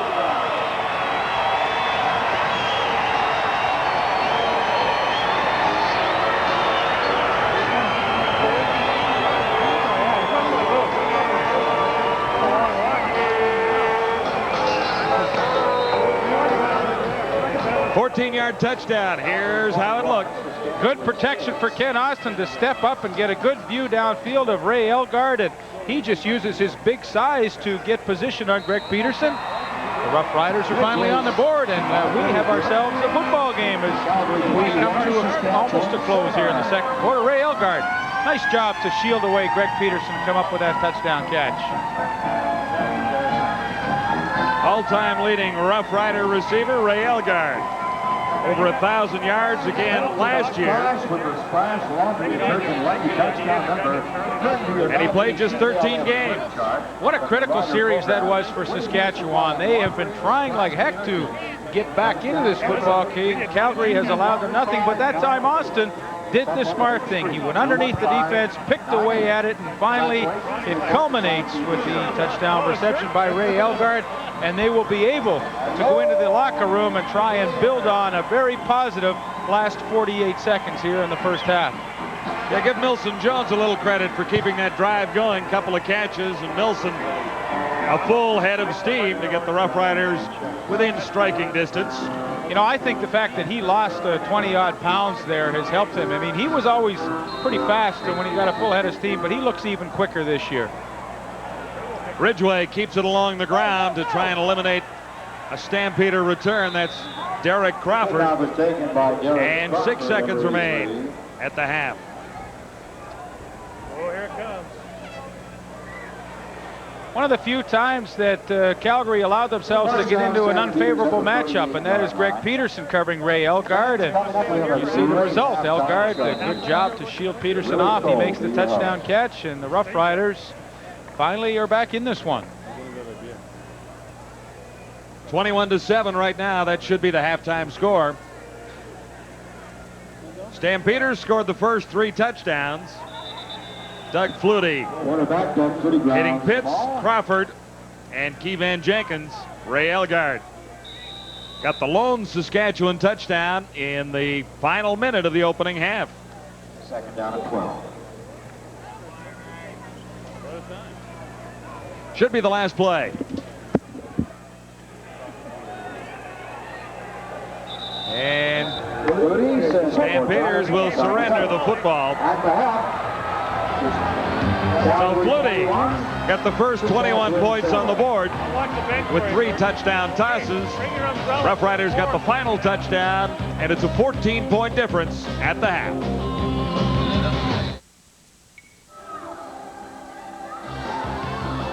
It's the kickoff to the 1992 CFL season, and at the half, the Calgary Stampeders lead Saskatchewan by a score of 21-7. While CFL players aren't just talented on the field, most of them have interests away from the game of football, and many of them have interests in entertainment. This year, in a new feature on our CFL Games of the Week, we'll present some of the CFL's most entertaining personalities and let you vote on who's the most entertaining each week with your host, Daryl K. Smith. So here it is, the first installment of The Entertainer. Hi, I'm DK Smith for the Toronto Argonauts, and welcome to The Entertainers. Each week on TSN's CFL Game of the Week, we're going to introduce you to some CFL stars who can do more than just play football. The Entertainers is a CFL talent contest. And here's how it works. There are 2 contestants, each from different teams. Each player has between 30 seconds to a minute to display their talent. This can range from singing and playing the guitar to something more outrageous like hitting a golf ball about 200 yards while blindfolded. The winner will be decided by you fans in a phone poll. The winner will receive $100 to donate to his favorite charity. To start us off tonight, we have a couple Westerners. We have Bob Poley from the Saskatchewan Roughriders and Dave Sapunjas of the Calgary Stampeders. First off, the Polecat. Bob Poley is in his 15th season as an offensive lineman in the CFL. 12 of those years with the Saskatchewan Roughriders. Bob, take it away. Thanks, Daryl. Well, I'm down here at the Long Branch Saloon, 1400 McIntyre, Regina, Saskatchewan. And I'm picking a tune with a smoking band called Louisiana Hot Sauce, and we're going to do a little tune called Good Hearted Woman by Waylon Jennings.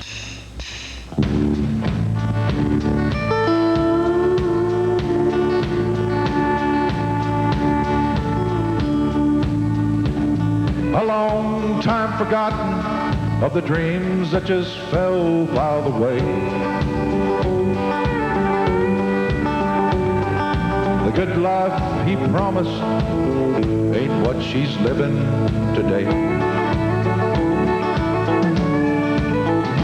But she never complains of the bad times or the bad things he's done wrong.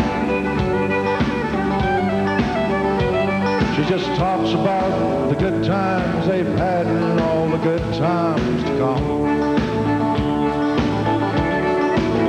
She's a good-hearted woman, loving a good time and man. She's a good-hearted woman, loving a good time and man.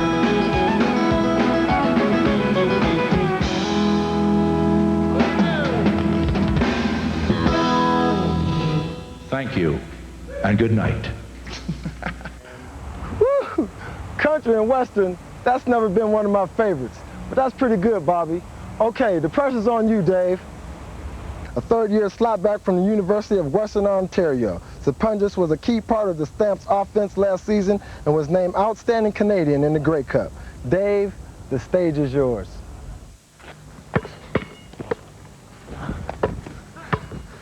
Bob Poley, a country and western tune, eh? Doesn't surprise me. I mean, you're an old lineman. You can't do athletic things like we receivers can, like this. Bob, how old are you anyway? Look at me, a young guy, third year in the league, 60 feet away from the basketball hoop. I don't even think you could throw the ball this far.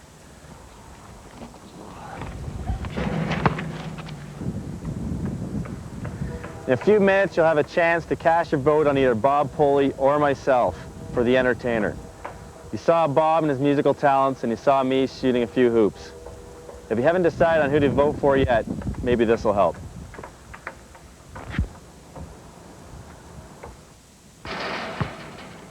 Woo, Dave, that was some fire right there, pal. So there you have it. Now it's up to you. You pick the winner. So here are the two numbers. Decide who you like the best and call one of these two numbers to vote. It will only cost you 50 cents to call. We'll announce the winner in the fourth quarter.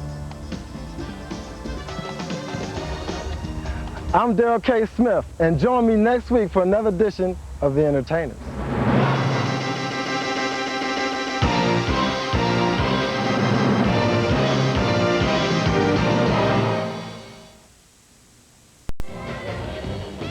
A big first quarter has led Calgary to a 21-7 lead over the Saskatchewan Roughriders after 30 minutes of play in the CFL season opener for 1992. Well, it was all Calgary in the first 15 minutes of this football game anyway, as the Stamps roared out to a 21-0 lead. And in the first half statistics, Calgary's lead not as big as you might think, partly because Saskatchewan rallied late in that second half to score the touchdown. Still 298 total yards for Calgary. Saskatchewan's 3 turnovers a major factor in the football game as Calgary turned the ball over only once. Again, as you saw the entertainers moments ago, David Sapunjas and Bob Poley, here are the numbers to call to cast your votes. And once again, it costs only 50 cents per call. We'll be back with more on the CFL Game of the Week on TSN in just a moment.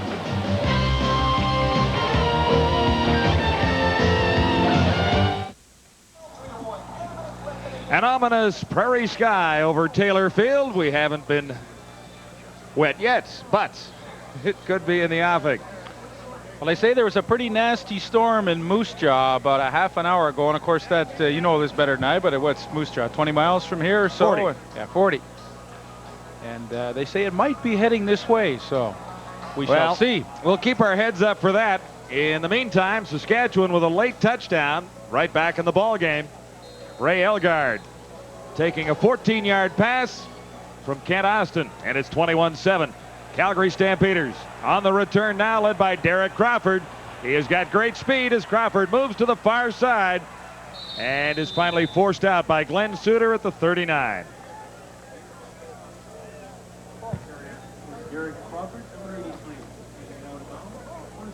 And here comes Doug Flutie. 3 touchdowns, 2 in the opening quarter, and 1 interception right at the goal line, or the Stampeders might have had a 4th. Well, he had a great first half. You know, he was about 64% passing on the season last year. His first half statistics rate about on target with that.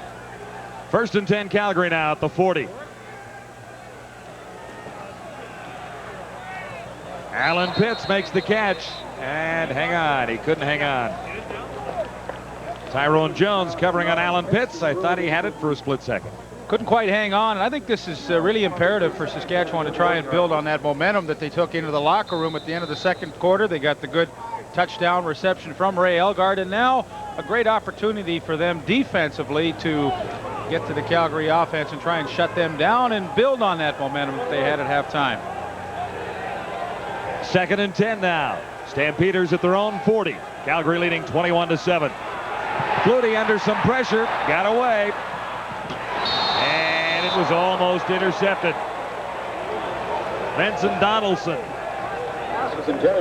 with good pressure from Robert Banks, number 97 on Flutie. He was forced to unload, and I'm not so sure who he was throwing that one to. I think he was just trying to make sure that that one was not intercepted. Robert Banks, one of the newcomers in the Saskatchewan defense with some tremendous speed, 6'5", 260 pounds, applied the pressure. And the Saskatchewan defense did what they wanted to do, a 2 and out, and get that offense back on the field. And here's Tony Martino. On the return for the Roughriders, Jay Cox. And he loses a couple of yards. Kenton Leonard leading the tacklers, a 31-yard punt. So Austin gets a chance. But Calgary always so good on those special teams, maximum distance on that punt, and of course Kenton Leonard with a tremendous tackle downfield, no return. There are Kent Austin's numbers from the first half, 30 passes in one half of play. Of course that results when you find yourself trailing by 21 points, and late in that second quarter he did finally put something together, and we'll see if we can carry that into the third quarter on their first possession. Riders from the 37 on first down. Austin for Byron K. Williams. Alondra Johnson catching up to Williams from behind. Good speed by Johnson. Catch up to a speedy wide receiver. Shows you what a strong arm Ken Austin has. He rolled to the wide side of the field and threw a dart all the way back on the line to Byron Williams. Junior Thurman gambled and lost. A nice way to start the third quarter for the Saskatchewan offense. 21-yard gain, and Lucius Floyd has a couple. Darrell Hall, number 7. The stop on Floyd that time. And that is the type of play that got Saskatchewan back into this ball game. Austin using Milson Jones and Lucius Floyd effectively out of the backfield. Lucius Floyd led all backs in the CFL last year in receiving, so not surprising Austin would go to him.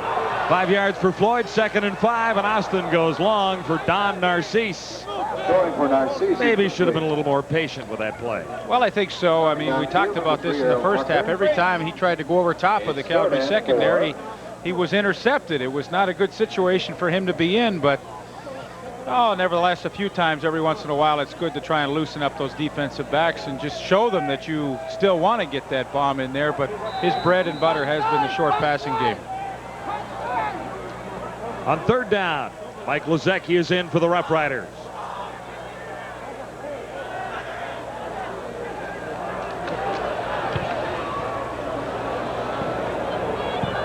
Bouncing down near the 15-yard line, taken at the 10.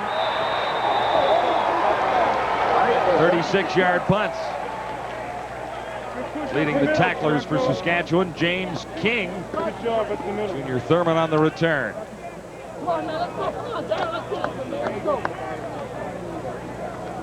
Doug Flutie used 7 receivers in the first half. Keep everybody happy. And he connected with Crawford and Pitts and Keevan Jenkins for touchdowns.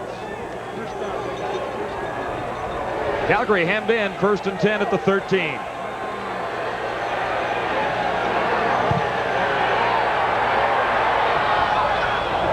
Pitts the intended receiver, and that one bounced once. McLeod covering on Alan Pitts, who had great success in the opening half, but he's missed 2 here. That one not his fault, I don't believe. Well, Doug Flutie, he's better definitely rolling to his right than he is to his left. That time, no mustard on the football as he threw it. Kenny Moore playing the right tackle spot tonight does a nice job on Tyrone Jones. Tyrone not getting anywhere near Doug Flutie. We thought Tyrone would be more of an impact in tonight's game. So far, he has not been able to get too much pressure on the quarterback. From the shotgun, Flutie on 2nd and 10, floats one up, and Beals couldn't make the catch. Would have been a great catch, but Doug Flutie put it in the only spot he could. Kim McLeod with pretty good position on the inside hip of Sean Beals as he tries to make the diving catch, but good throw by Flutie and almost a tremendous catch by Sean Beals. I think maybe he should have had that one. Okay. Yeah. 3rd down. Tony Martino, a couple of yards into the end zone. Not a deep kick this time. Catches a little wind and out near the 50. Riders will get good field position on the return as Jaycox is brought down by Dave Sapunjas. A 40-yard punt that time. 11:32 to play, 3rd quarter. Stampeders in front, 21-7 on the Saskatchewan Roughriders at Taylor Field. Canada's premier country music event. Welcome back to Taylor Field in Regina, where the Stampeders lead the Roughriders 21-7. The Roughriders have great field position. The first down coming up at the Calgary 44. Jays winners tonight, 6-0 over Seattle. And we'll bring you the Oakland A's and the Blue Jays, perennial rivals, taking their best shot. This one's going to be a slugfest. The A's and the Jays head-to-head. Catch the Thunder at the Dome, 7:30 Eastern on TSN. 1st and 10. Roughriders. Stampeder 44. Austin has Elgard, and that is a Saskatchewan first down. Coming over here, Johnson. First down. The underneath pattern's working well for Ken Austin and out to Ray Elgard, and you're going to see it come right into your living room here. Ray Elgard covered by number 19, Carl Anthony. Anthony can't get there in time, and the Rough Riders are on the move. Long toss toward the end zone. Touchdown. Byron K. Williams flagged down. Which way does it go? Wow, this is going to be interesting how they called this. There's no question that Byron Williams used his arm to swim back underneath Junior Thurman, and he initiated the contact, and we'll see how the referees sort this one out. Junior Thurman thinks that it is going against Saskatchewan, but don't be too sure. Here's Dave. Forward pass interference. Calgary number 2. Decline. Touchdown. Touchdown will stand. Junior Thurman called with pass interference. And the Rough Riders right back in this one. Well, you're going to get a great look at it. Here's the tail end. Now watch, Byron K. Williams will use his left arm to swim back underneath. Well, you don't really get a good look at it there, but trust me, he initiated the contact, but they say it wasn't enough to make a difference. They call Thurman for the interference. The touchdown stands. A 28-yard touchdown for Byron K. Williams, 2nd of the night for the Rough Riders, and it's a 1-touchdown ball game.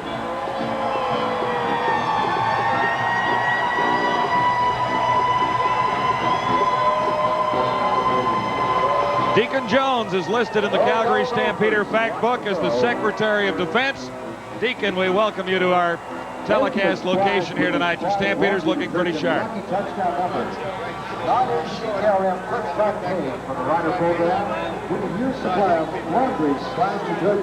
Having a little problem with your microphone, Deacon. We'll fix that up here in a second.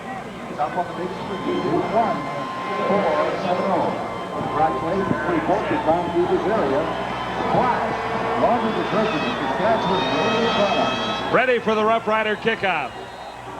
Here's Dave Ridgway. And ready now for the Stampeder return.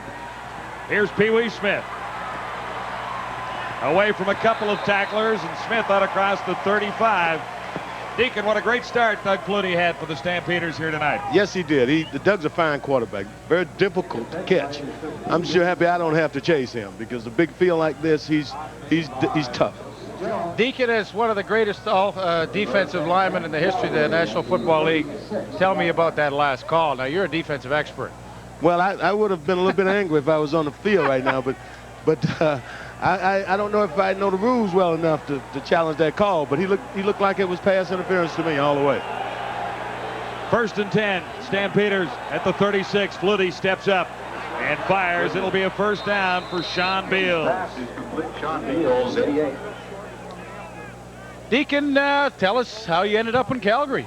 Well, you know, Larry Rickman and I are very good friends, and we've been friends for a long time, and he decided to get in football, and I wanted to get back into football. And I was very, very delighted to come to Calgary because the people are so nice, and we're getting our fans back. The enthusiasm is real high in Calgary right now, and we're looking forward to a great year. 1st and 10. Stampeders from the 47-yard line. Calgary leading by a touchdown. This is Keevan Jenkins away from one tackle. He's across midfield and brought down by number 97, Robert Banks. There's your pal, Deacon. Yes, that's him. He's done a fine job with this football team, and we're very, very happy with it, and we're working very hard in Calgary to get our fans back. Well, quick thought about Canadian football. Do you like this game? I love this game. I tell you, I like the passing in it, you know. Being a sacker of the old days, I would have got probably double my sack total with all these passes, you know. Stampeders are 2nd and 1, and Flutie should have the first down. Let me ask you one more question before we let you go. Deacon, you were in Portland with the Stampeders when we played the preseason game down there. What was the reaction from some of your friends in Portland to the Canadian Football League? Well, you know, I did several radio shows, call-in shows down there, and probably 95 to 98% of the fans really was enthusiastic about the game, and they're looking forward to getting a franchise. And you know, I used to play exhibition games in Portland when I played with the Rams, and there's some fine football fans there, and we'll do real well down there, I think. Well, listen, we thank you for coming by and visiting with us. We wish you all the best with your new role with the Calgary Stampeders, and we'll see you throughout the course of the season. Thank you, and you guys are doing a heck of a job. Keep it up. Thank you, Deacon Jones. The NFL's all-time leading sack leader is the Secretary of Defense for the Calgary Stampeders. I like it. Hey, good listen, title. They are creating in so many ways interest in Calgary, and Deacon Jones, of course, is one of the big reasons why the Stampeders are a hot ticket again in Calgary. And the Stampeders on a roll right now. This is 1st and 10 at the 53. Flutie flares one out of the backfield for Keevan Jenkins, and he couldn't hang on. Should have made that catch. Jenkins trying to handle. 2nd down and 10. Momentum has shifted a little bit here late in the second quarter. Saskatchewan gets themselves back in the game with the touchdown, and now early Byron K. Williams with his touchdown reception, and now little plays like this help to keep that momentum shift going. Keevan Jenkins should have been able to catch that football. Now Calgary, which has not found themselves in this situation too often tonight, are in a 2nd and 10. A big play for the Rough Rider defense right here. From the 53, Flutie shotgun. Alan Pitts makes the catch near the 25 in front of Albert Brown. Good hit by Brown, but Pitts comes up with a catch. And really the key is the lack of pressure from the front seven of the Saskatchewan Roughriders. It comes late from Bobby Jurison, but really, for all intents and purposes, Calgary has protected Doug Flutie well tonight. Here's the pressure finally, but Flutie had all day to stand in the pocket and pick up Alan Pitts, who found the seam in the zone. There he gets in behind Glenn Suter. Easy pickings for Doug Flutie and Alan Pitts. 26 yards for Pitts. That sets up the Stampeders at the Saskatchewan 26 as Flutie throws on the run for Keevan Jenkins. And he is inside the 15, brought down by middle linebacker James King. He's new in the middle with the Saskatchewan Roughriders this season. Yeah, Eddie Lowe retired, so it created an opportunity for James King to move into the middle, and that is an offensive set that they have used for the 2nd time tonight. Alan Pitts goes in as a tight end, and he blocks up, and this allows Keevan Jenkins to get out of the backfield quickly. It's a good matchup for Calgary against a linebacker. Saskatchewan has not been able to shut that particular offensive set down. And another Stampeder first down. 6-pack of receivers in for Doug Flutie, and he carries himself. The quarterback draws. Flutie is down near the 2. And King makes the tackle once more. That's a super call by Doug Flutie. The 6-pack is in, 3 receivers spread out to either side of the field. That creates a huge opening in the middle. Doug Flutie on the quarterback draw, and it's a nice looking play, but somebody moved a little early. Illegal procedure. It will come back. Big break for Saskatchewan. It is a big break for the Roughriders with 7:29 to go in the 3rd quarter. First down repeated. Procedure call against Calgary. And that'll make it 1st and 15. You know, if you're going to be a good defense, and we have no idea if that is going to be the case for Saskatchewan, you have to take advantage of a break like this. Calgary looked like they were going to score. Now it's 1st and 15. Saskatchewan has to tighten it down if they're going to be considered a good defense. Another flag is Flutie. Completes for Derek Crawford.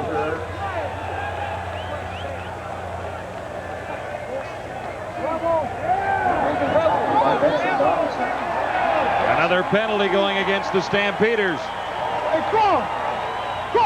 Holding this time. Holding. Calgary number 31. First down repeated.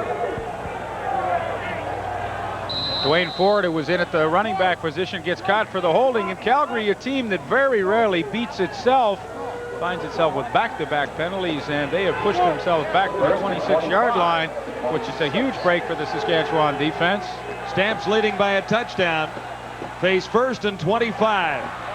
Alan Pitts stopped at the 20. Stacey Hairston up from his left halfback spot to make the tackle that time. Assist by James King. Hairston played the corner on the left side for his first 2 seasons in Saskatchewan. 19. Yeah, he lost out in a battle with Benson Donaldson, but he is such a good one-on-one guy that they said, well, listen, we can't get rid of him, so we'll just move him to inside and let him play the safety spot. For Doug Flutie, 2nd and 13. Stampeders leading 21-14. Draw for Keevan Jenkins. Read well by the Roughriders. So Flutie was down to the 2-yard line, but a couple of penalties forced the Stampeders into a field goal situation where it looked like they might have had a touchdown. So obviously Doug Flutie decided that the 2 back-to-back penalties were too much to overcome. He goes with the draw play. They cannot pick up a first down, so Mark McLaughlin comes in for his first field goal try of the 92 season. McLaughlin missed one, remember? Oh, yeah, he was short. Way short. Sorry about that. No problem this time as Mark McLaughlin adds to the Calgary Stampeder lead. It's now a 10-point advantage with Calgary in front, 24-14.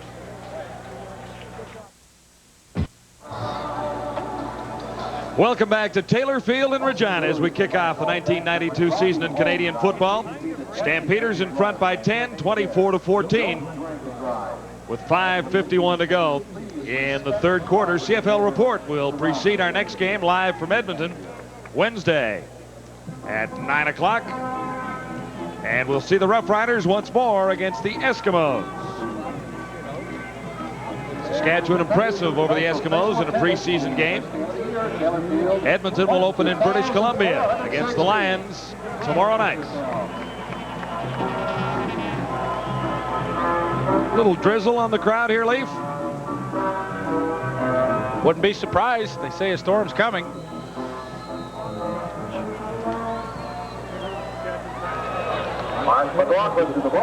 Willis Jaycox. He's got room down the sidelines. And he actually fell, pinned by Dave Sapunjas. Mark McLaughlin was getting over there to make that bone-crushing tackle, but he didn't have to. So I think the Saskatchewan Roughriders should feel very fortunate. It looked as though a touchdown was going to be scored against them. They ended up only giving up a field goal, and now with a tremendous kickoff return by Willis Jaycox, they begin this drive from Calgary's 45-yard line. They trail by 10, and we are in the 3rd quarter with lots of time remaining in this game. This is a good one. Saskatchewan has battled back. First down, Austin for Jeff Fairholm, and that'll be a Saskatchewan first down. Stopped by Kenton Leonard, but Fairholm has the first, and the Roughriders are inside the Calgary 35.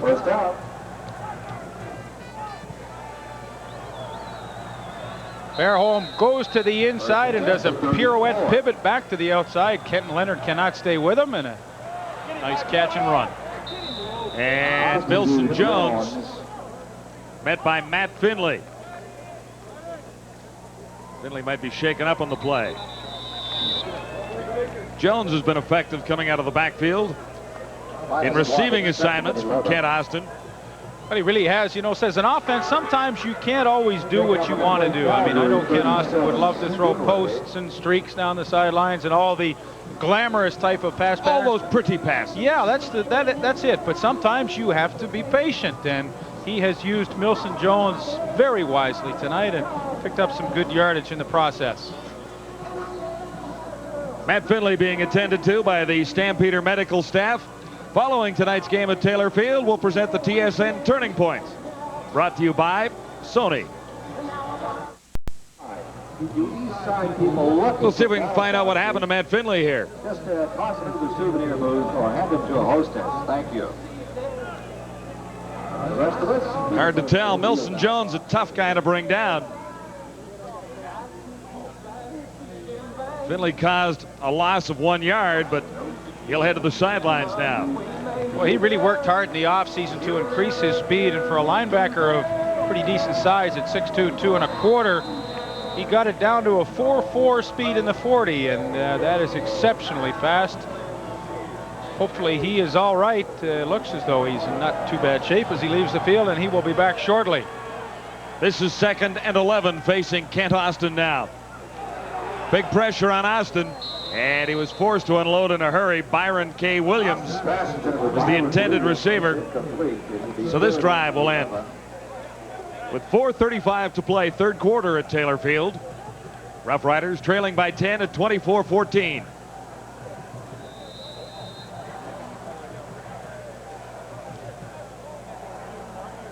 Dave Ridgway is in. He is on pretty good streak right now, going back to last season. Regular season field goals, he has 18 of his last 18. And make that 19 for his last 19. A 42-yarder for Dave Ridgway, and that matches Mark McLaughlin's field goal, and it's back to a touchdown, separating Calgary and Saskatchewan.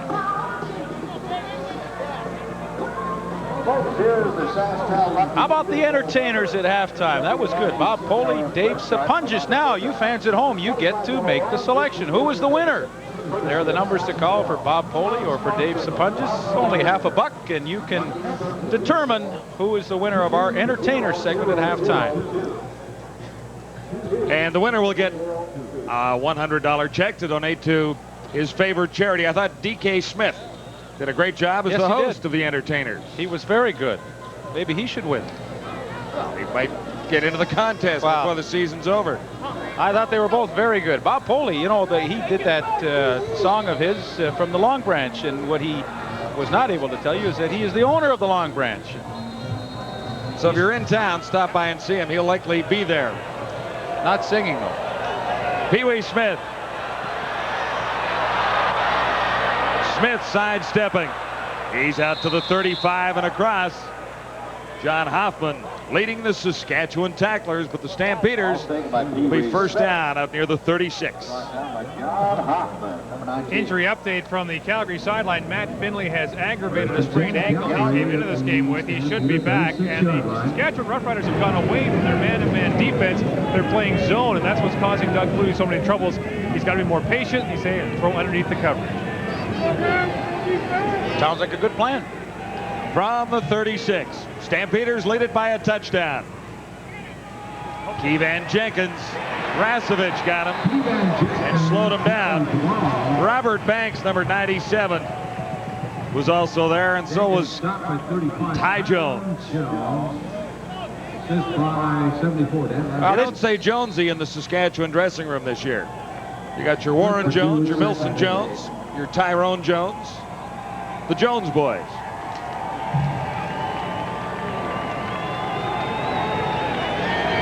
Gain is 2, 2nd and 8.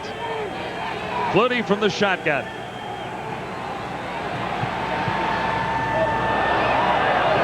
Nice defensive play. Glenn Suter coming over on top of Sean Beals to knock it away. All-Canadian last year, Glenn Suter. And just as Gord Miller told you, Saskatchewan has gone to more of his own defense here in the second half, and Glenn Suter plays the deep center field, reacts to the football in the air, and makes just a heck of a play to knock that one away.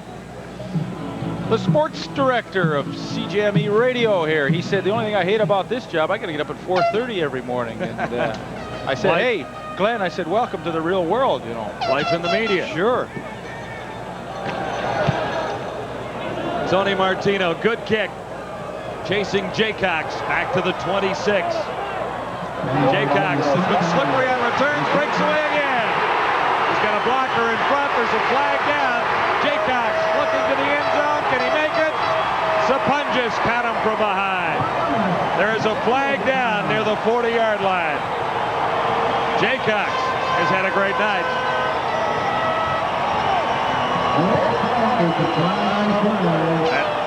80-yard return.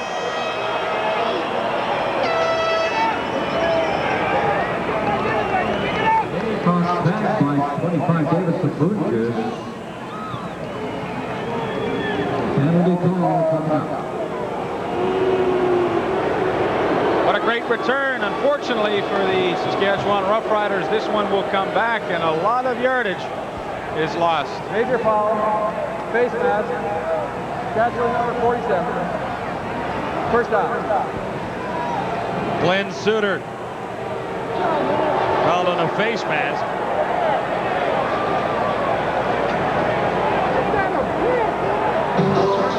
So the Jaycox run goes all the way back, and the Roughriders are right back in their own zone and down by a touchdown.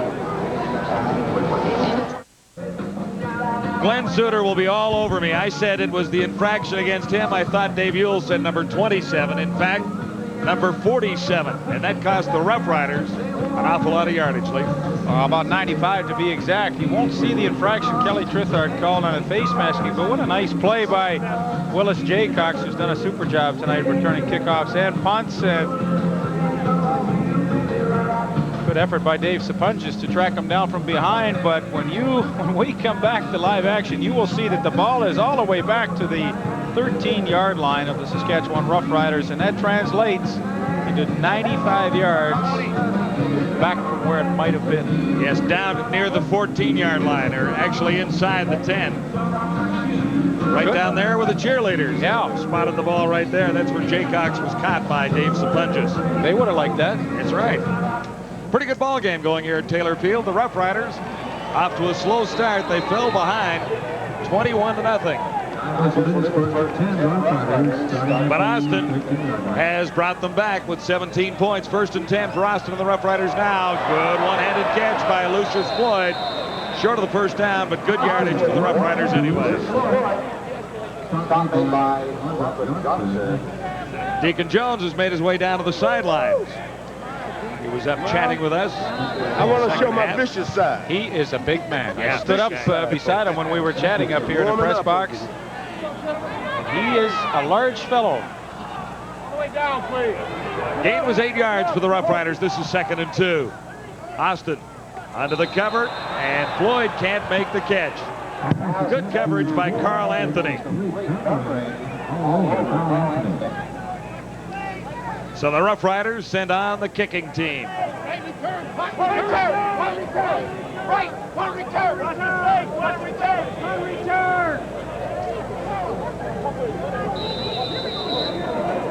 1:52 to go in the 3rd quarter, with the Stampeders in front by a touchdown, 24-17.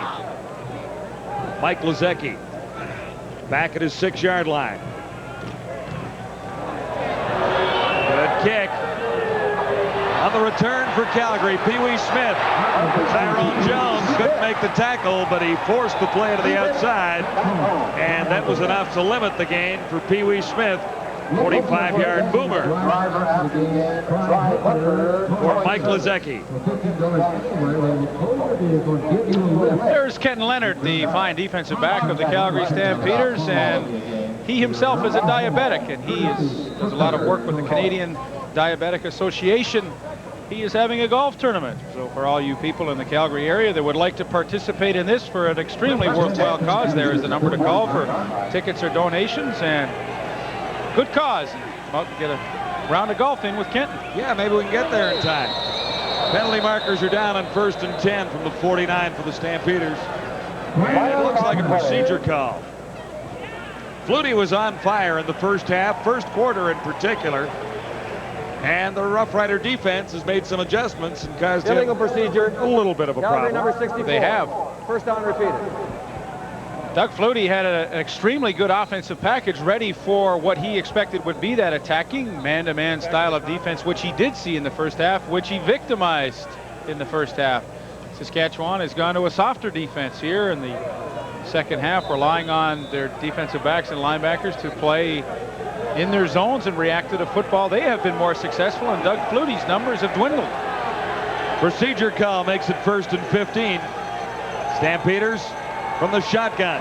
Flutie over the middle, on target at midfield to Alan Pitts. King and Suter met at the receiver to make the tackle for the Rough Riders.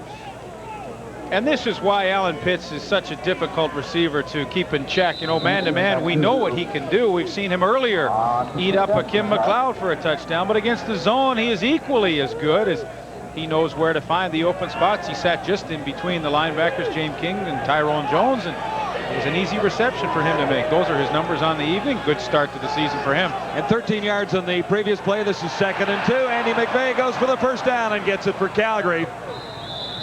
First carry for McVeigh, forced out by Kim McLeod. Good call by the Stampeders.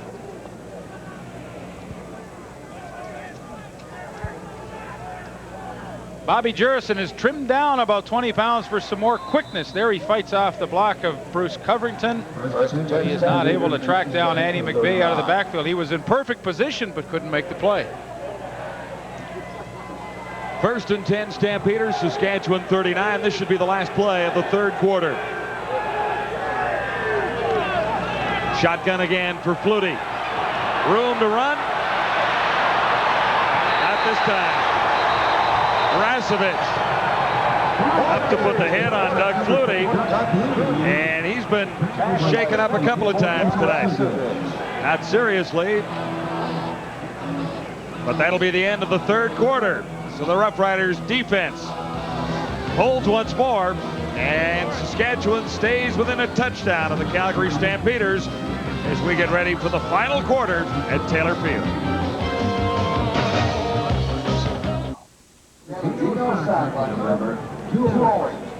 Saskatchewan Rough Rider defense gave up 21 points in the first half, only 3 in the third quarter. Second down, 13 to go for the Stampeders at the Saskatchewan 42. Flutie swings it out for Keevan Jenkins. Tyrone Jones got to him and held him short of the first down.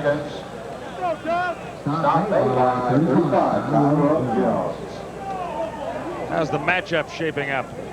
Well, they run a stunt here. Bobby Jurison down to the inside, and Gary Lewis loops to the outside. Kenny Moore with a pretty good hold on Jurison. He doesn't get called for it. And for the most part tonight, I think you'd have to give Kenny Moore the edge simply because Saskatchewan hasn't been able to put a lot of pressure on Doug Flutie. Mark McLaughlin now. A 39-yard field goal drive. And this one is good. So that's 2 of the night for McLaughlin. 2 of 3. 10-point advantage for the Stampeders once more.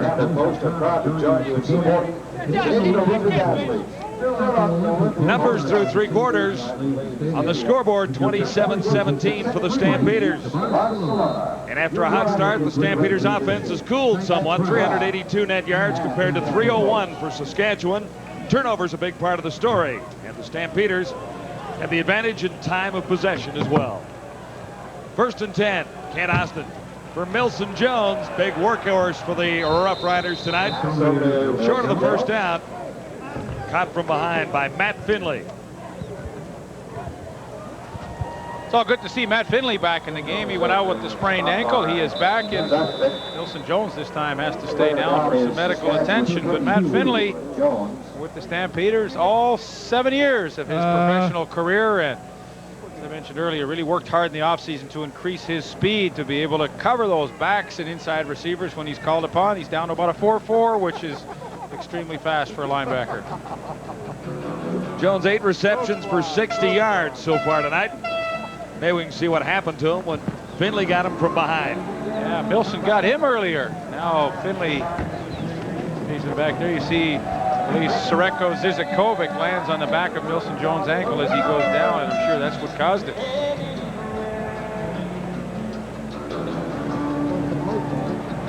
Likeable Milson Jones stops in Winnipeg and Edmonton before joining the Saskatchewan Roughriders.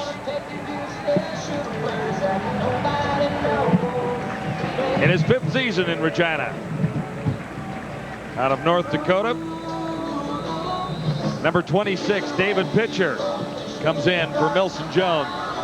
He picked up 7 before he was brought down. This is 2nd and 3 for the Roughriders at the Saskatchewan 42. Jeff Fairholm, and that'll be a Rough Rider first down near midfield. Carl Anthony having a strong game for the Stampeders on the tackle that time.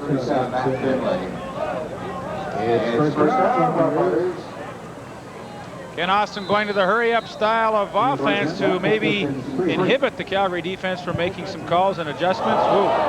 Floyd made the catch, and Daryl Hall made the hit. Wow. Now, if anybody was wondering if Daryl Hall could play at a linebacker spot and take on the responsibilities of tackling, I think that settled the issue right there. Pretty big hit on Lucius Floyd. Wow, textbook. Floyd picked up 5. This is 2nd and 5 for Kent Austin. Just across midfield. Ray Elgard. And that'll be another Rough Rider first down. Short passing game has worked very effectively for the Rough Riders. And again, it was Daryl Hall on the tackle on Ray Elgard. And Ray Elgard really uses one of his strengths right here, and that is to push into the cover man. This case was Daryl Hall. Use his strength to push off and get to an open spot. That's what he did right there. First down. And Jeff Fairholm has another Rough Rider first down at the Calgary 30. Oliver Johnson and Carl Anthony. And very quickly, Kent Austin is putting together a nice drive here. A real lack of pressure from the Calgary front four, allowing Austin perfect sight lines downfield to pick up his receivers. And Jeff Fairholm with his 2nd catch of this drive. Gain of 15 yards. 1st and 10 Rough Riders, far side this time. Lucius Floyd. A gain of close to 5. Carl Anthony on the tackle for Calgary again. And Austin has been impressive on this drive. And really the key for him has been better production on first down. There is a flag on that play, but he has not been faced with 2nd and long. He's been getting good 6-7 yards on first down. And of course, for a quarterback, as everyone realizes, that can make your life a whole lot easier.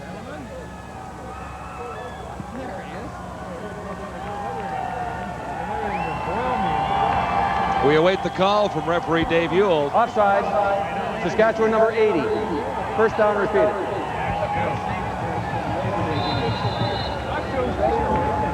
Don Narcisse was called for offside on that play, but no key when you look at Saskatchewan's offense. If the inside slot backs have a good night, chances are the entire offense did, and I would say 9 catches, maybe a little below what they would expect from them. Austin on 1st and 15, and he fired that short. Byron K. Williams. 2nd and 15. Austin's numbers so far, 32 of 46, 341 yards, a couple of touchdowns, but 3 interceptions. Really hurt the Rough Riders early in this game. So a huge play for Saskatchewan right now. They trail by 10, and they are 2nd and 15 deep in Calgary's territory. It's a situation where Calgary usually likes to drop off and keep everybody underneath them. Austin deep. Fairholm, the intended receiver. He was slowed up in the Calgary secondary. Been a miscommunication there, Leaf. Jeff Fairholm was running the hook, and all of a sudden he decided to turn it up, and it looked as though he was home free, but a little collision impeded him from getting close to that Ken Austin reception.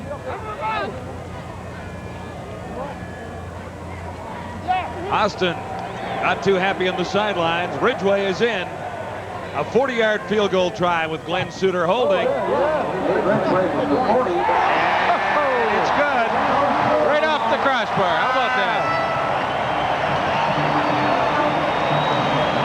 Take him any way you can get them. It wasn't pretty, but it counts. Off the crossbar and in, it counts.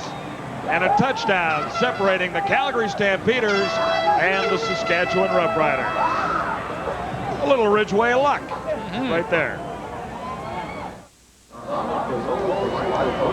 Well, the showers have finally materialized at Taylor Field, Regina. A light rain falling now. The Roughriders are right back in the ball game at 27-20. Stampeders into the lead. Did I say light rain? A little different view on that shot. I think, you know, as you look at how this game has progressed, you have to give the Saskatchewan Roughriders a great deal of credit. Trailing 21-0 to a very, very fine football team in the Calgary Stampeders. They have fought their way back into this one and trail by 7 with 10:34 remaining in the fourth quarter with an extremely good chance of tying or maybe pulling out a victory, but give them credit. They're a team that's trying to find an identity, and I think that they should be pleased with the way they've been able to fight back and get back in this game. Dave Ridgeway has a couple of field goals. Rider defense struggled in the opening quarter against the Stampeders. Doug Flutie picking holes in a defense with 6 new faces. The Riders storm back to stay within a touchdown. Pee-wee Smith out to the 55.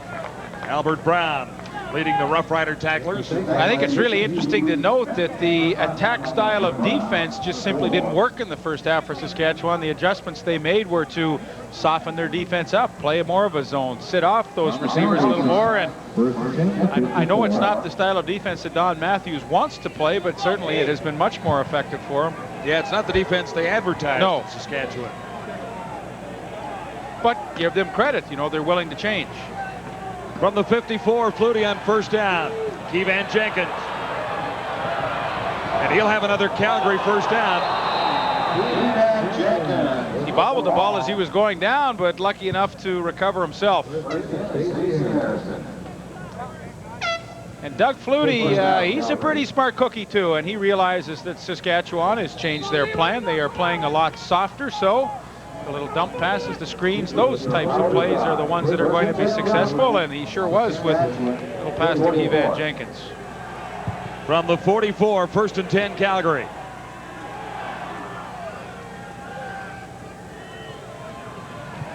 Jurison, pressure on Flutie. He was forced to fire in a hurry. Sean Beals was the closest Calgary receiver, but the play was made by Jurison. Tyrone Jones was getting a good push straight up the middle. That's one of the features they will do with Jones. He will line up all over the place and try and confuse the blocking schemes of the Calgary Stampeders, and they just absolutely collapsed the pocket all around Doug Flutie, and he had no chance. You see Flutie step up, and he knows the pressure's coming. He just dumped that ball away to avoid the loss. Second and 10, Stampeders at the Saskatchewan 44.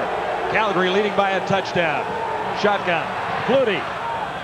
Carl Bland in front of Donaldson, number 24.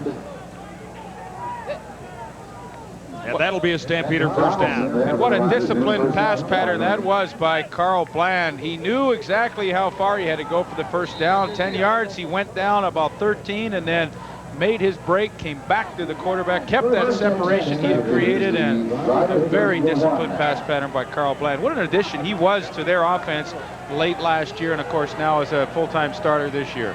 909 yards receiving last year for Carl Bland. On first down, it's picked up. Oh, couldn't hang on. Coverage by Benson Donaldson. Thought he had the interception.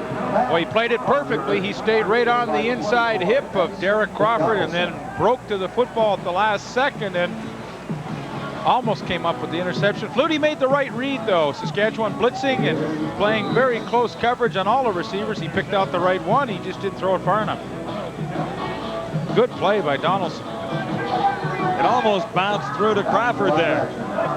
Second and 10. Stampeders at the Saskatchewan 32. Calgary leading 27-20. 6 receivers in for the Stampeders. Flutie from the shotgun. Quarterback drop. And he's inside the 20 for another Calgary first down. He's worked that play effectively a couple of times tonight. Well, it's a good call. I mean, he's got the six-pack offense in. Everything is so spread out that really you only need a little seam on that quarterback draw, and you can go a long way. That time he got just enough. They pick up the first down. They keep the drive going, but Doug Flutie in such command all the time on the field. Don Matthews, in his first full season as the Roughriders head coach, 5 wins and 6 losses in Saskatchewan last year. First down. And nowhere to go for Dwayne Ford. James King, the Riders' new middle linebacker, met Dwayne Ford right in the hole.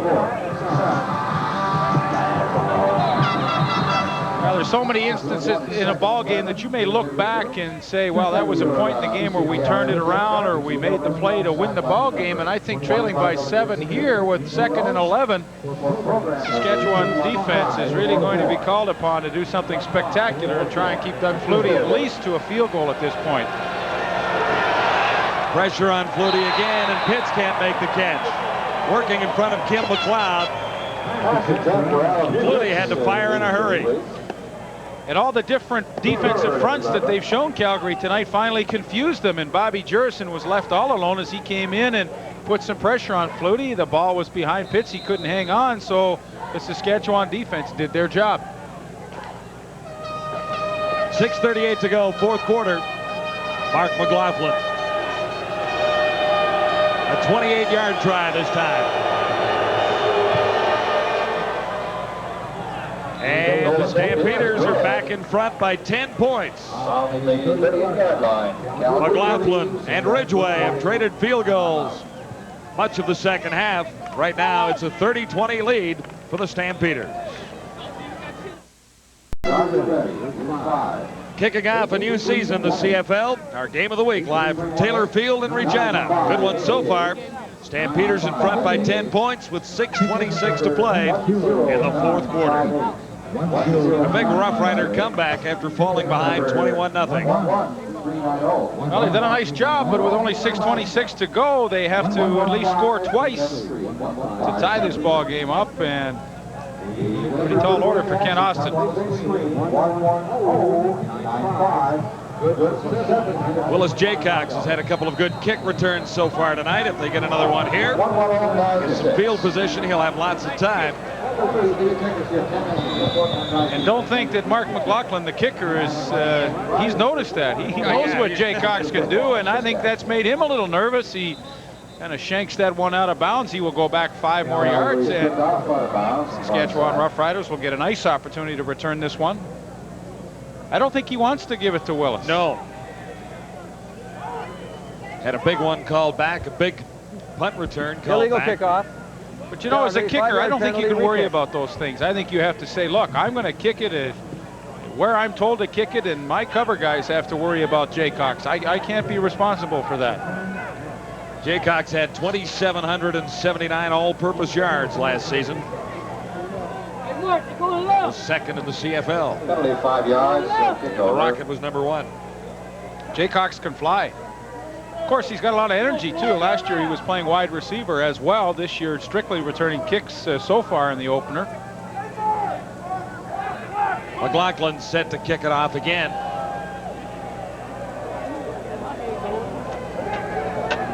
Kim McLeod had a bit of a shaky start, as you see number 29 down there, but he's been in and rather effective in the later stages of the game. This is Albert Brown. Brown can fly too as he crosses the 45. 46. Yeah, he is a pretty good alternative for the Saskatchewan kick return team as well. Don't kick it at Jaycox. Albert Brown, he can get the job done. In the opener a year ago against Edmonton, he took the opening kickoff of this 1991 season, 97 yards for a touchdown. So, no question, he is a threat as well. 1st and 10 for the Roughriders at the 47. Austin swings it out for Milson Jones back in the ball game. And Kent Leonard made the stop on Jones, the last about a yard. 30-20, Calgary leading Saskatchewan in the 1992 CFL season opener. Well, guess who won? Bob Poley for that Waylon Jennings rendition over Dave Sapunjas. Better go Polecat. Not bad. Not bad. Austin second and 11. Wilson Jones. And the Rough Riders into a kicking situation again. No, it's very difficult for a quarterback. For 3 quarters, I've been maintaining that Kent Austin has to throw underneath the coverage and be a little more conservative in his attack, but there comes a time and a point in a game where you have to disregard some of that. There's 5:30 remaining. He trails by 10. He has to force it downfield and maybe take a few chances here. You're saying that time is now, or was on the previous play. Time is very critical here now. He can't afford to try and throw underneath and hope that a running back will break a tackle or two and pick up a first down. I think he has to take it upon himself to force the issue a little more. Pee Wee Smith at the 20. Good coverage by the Rough Riders, led by Tyrone Jones, a 40-yard punt by Mike Lozecki. And about 3 yards on the return. So 5:09 to play in the 4th quarter at Taylor Field, with the Stampeders 10 points in front of the hometown Rough Riders. Join us next Wednesday night from Commonwealth Stadium in Edmonton for the CFL reports prior to Game 2 in our season between the Saskatchewan Roughriders and the Edmonton Eskimos. The report at 9 and the game at 9:30 Eastern on TSN. Rough Riders of the future. Bobby Jurison types down there. They learn to love the green and white here at a very, very early age. Oh, Stampeder fan. No, that's just the red jacket. No, I don't think. There's not too many Stampeder fans here in Regina. Yeah, I guess a few years from now, some would dream of getting a chance to be a quarterback like Doug Flutie. He's had a good night. Slow second half, but he did a lot of start. Yes, sir.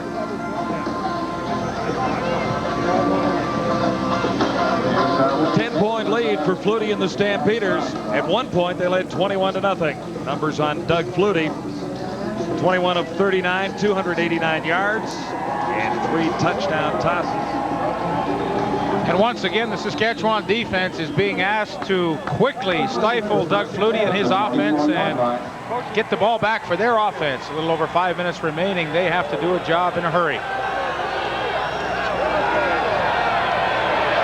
First down, Flutie hit as he throws for Dave Sapunjas. Sapunjas in across the 45-yard line.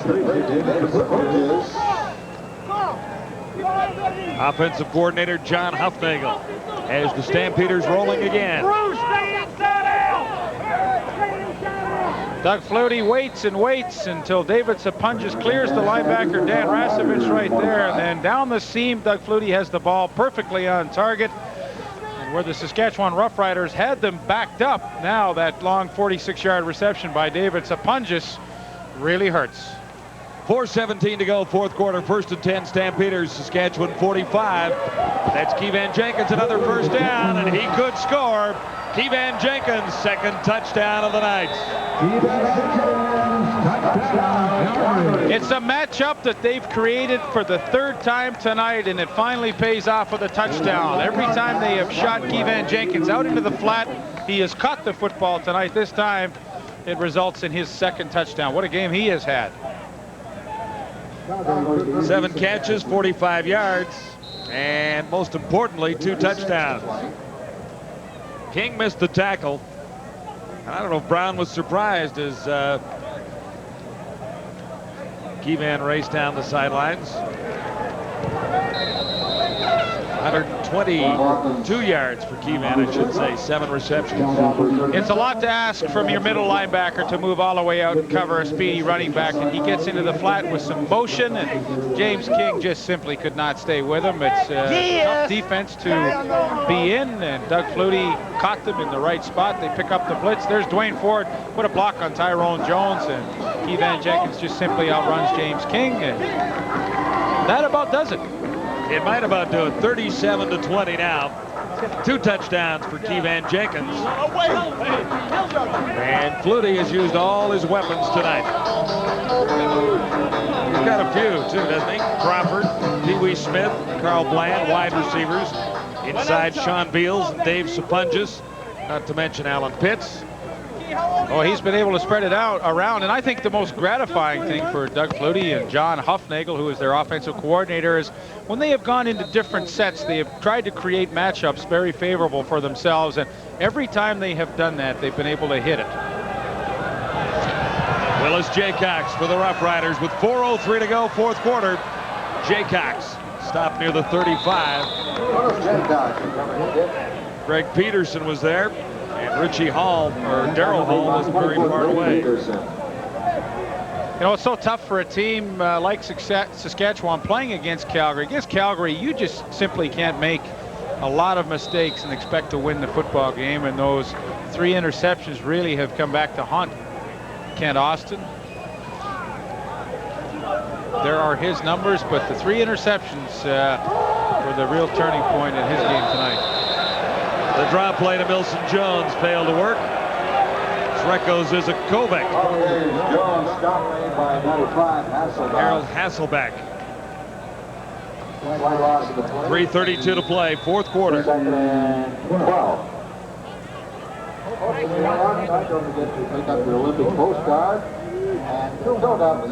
Oh, with the rain falling and the team trailing by 17, the exits start to fill in a hurry. Milson Jones shaken up for the 2nd time tonight. He's had a good evening.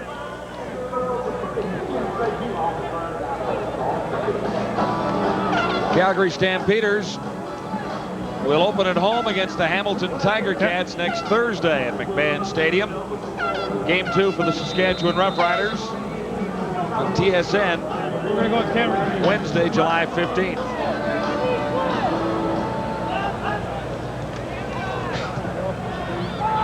Austin for Lucius Floyd, away from 1 tackle, and we'll see if he gets the first down. Austin to Floyd.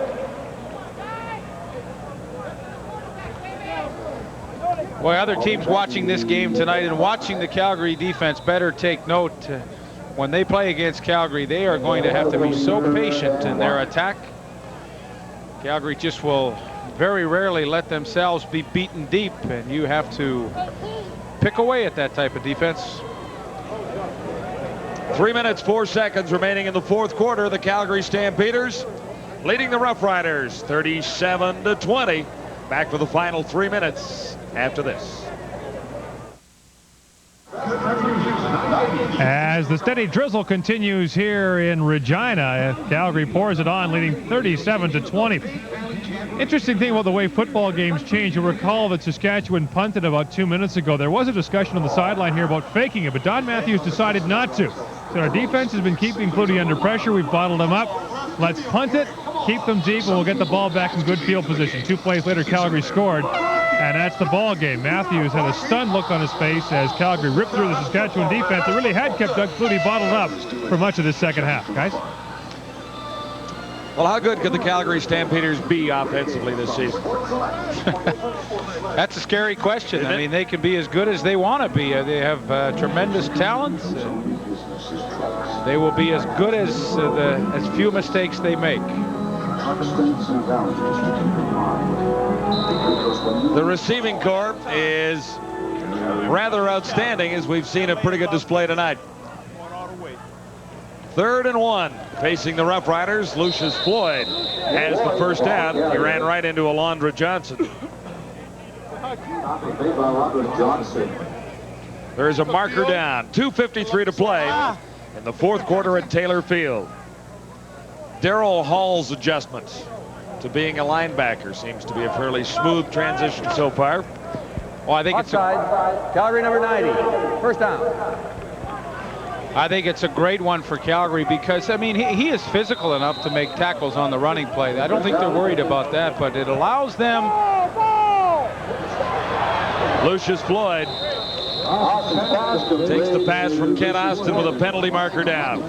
What it allows the Calgary defense to do is to keep Greg Peterson, the middle safety, pretty much free all the time. They don't have to bind him in one-on-one coverage, and it really protects them deep against anything. Darryl Hall is quick enough, of course, to run with the inside receivers, to cover backs out of the backfield. It's physical enough to play the run, so it was I think tactically an extremely astute move by the coaching staff of Calgary. I guess the only real thing was to find someone else who could take his spot in the defensive backfield, and Carl Anthony has done that. He has an interception and some knockdowns tonight, so the move looks like it is an excellent one.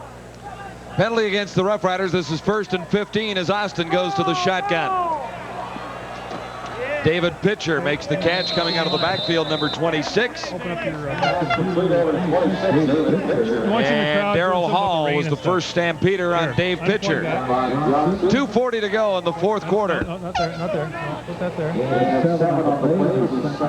Stampeders in front, 37-20. Okay. We talked about interceptions. There were too many early for Kent Austin. 2nd and 8. Austin looks long. And too far for Don Narcisse. Narcisse drawing double coverage in that Stampeder secondary. Okay.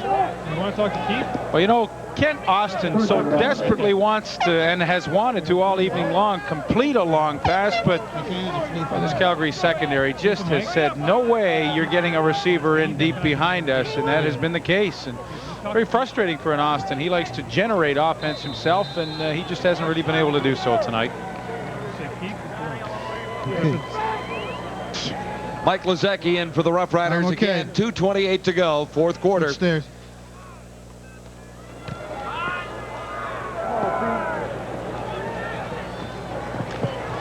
This is Pee Wee Smith. Smith to the 50, inside the 40. One man to beat. And Lucius Floyd over to make the tackle on Pee Wee Smith. 2:08 to go, and the Stampeders get a chance to add to their total. Great start for Calgary last year, 6 straight victories, and they start off 1992 with another impressive showing. And they keep Wally Buono's streak alive of never losing a game in July. They keep that one going. Got a few more weeks to work on that streak. Yeah, but so far so good. There was one tie.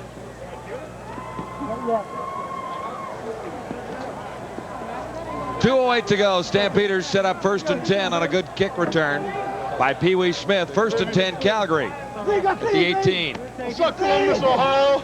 Evan Jenkins has 2 touchdowns. He has 3. He is working hard on Player of the Week in Week 1 in the CFL. 3rd touchdown of the night, 2 through the air, now 1 on the ground. How about that? That's a happy group. Offensive line should be happy too. They opened a nice hole for him. They have done a good job. The whole team looks good. Yeah, very good. Very solid. I don't see a weakness. Good cutback against the grain. Tackle is missed. Touchdown. Pretty easy. Bruce Coverton, Bob McDonald, the center, and Luca Faso, the right guard, all making their first CFL starts tonight. So the offensive line should grade out pretty well in the films tomorrow. That makes it 44-20 for the Stampeders with 2:02 to play, fourth quarter.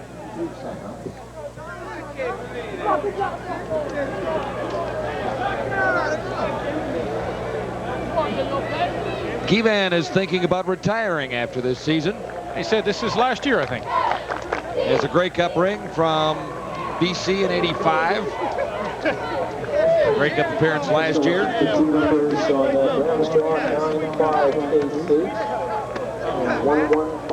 He's had a great night tonight. 2 touchdown catches and a touchdown run.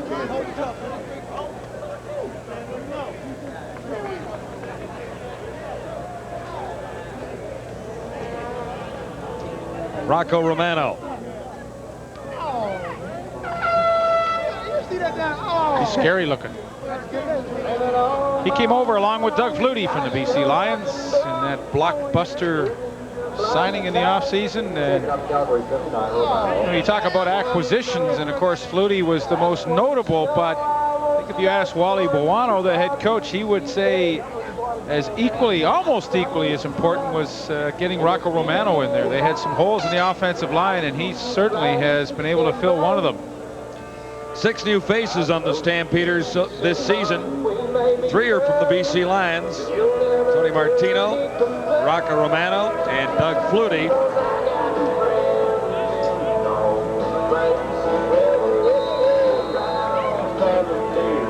So there's Bob McDonald right beside him, the center. I mean, he is a new face, but they brought him along nicely. He was with the club last year, and now he gets a chance to start. So Calgary Stampeders doing a nice job of developing within. Willis Jaycox gets out to the 35, stopped by Paul Gladney. When we got a 40-year loan, he just looked right And Rocco seems to be okay on the sidelines with 1:56 to go. Stampeders lead at 44-20.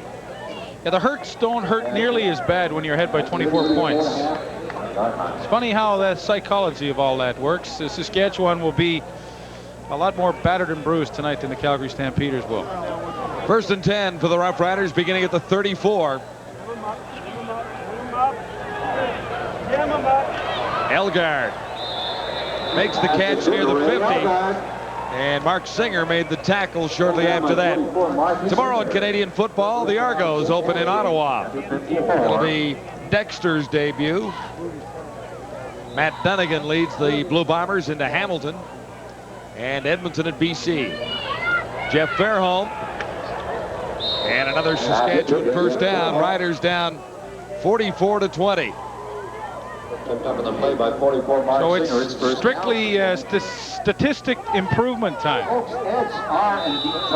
Yeah, it's been a tough night. Falling behind 21-0. Then closing within a touchdown. Another interception, 4th of the night, given up by Kent Austin. Kenton Leonard grabbed that one, number 30. He had 2 interceptions last year.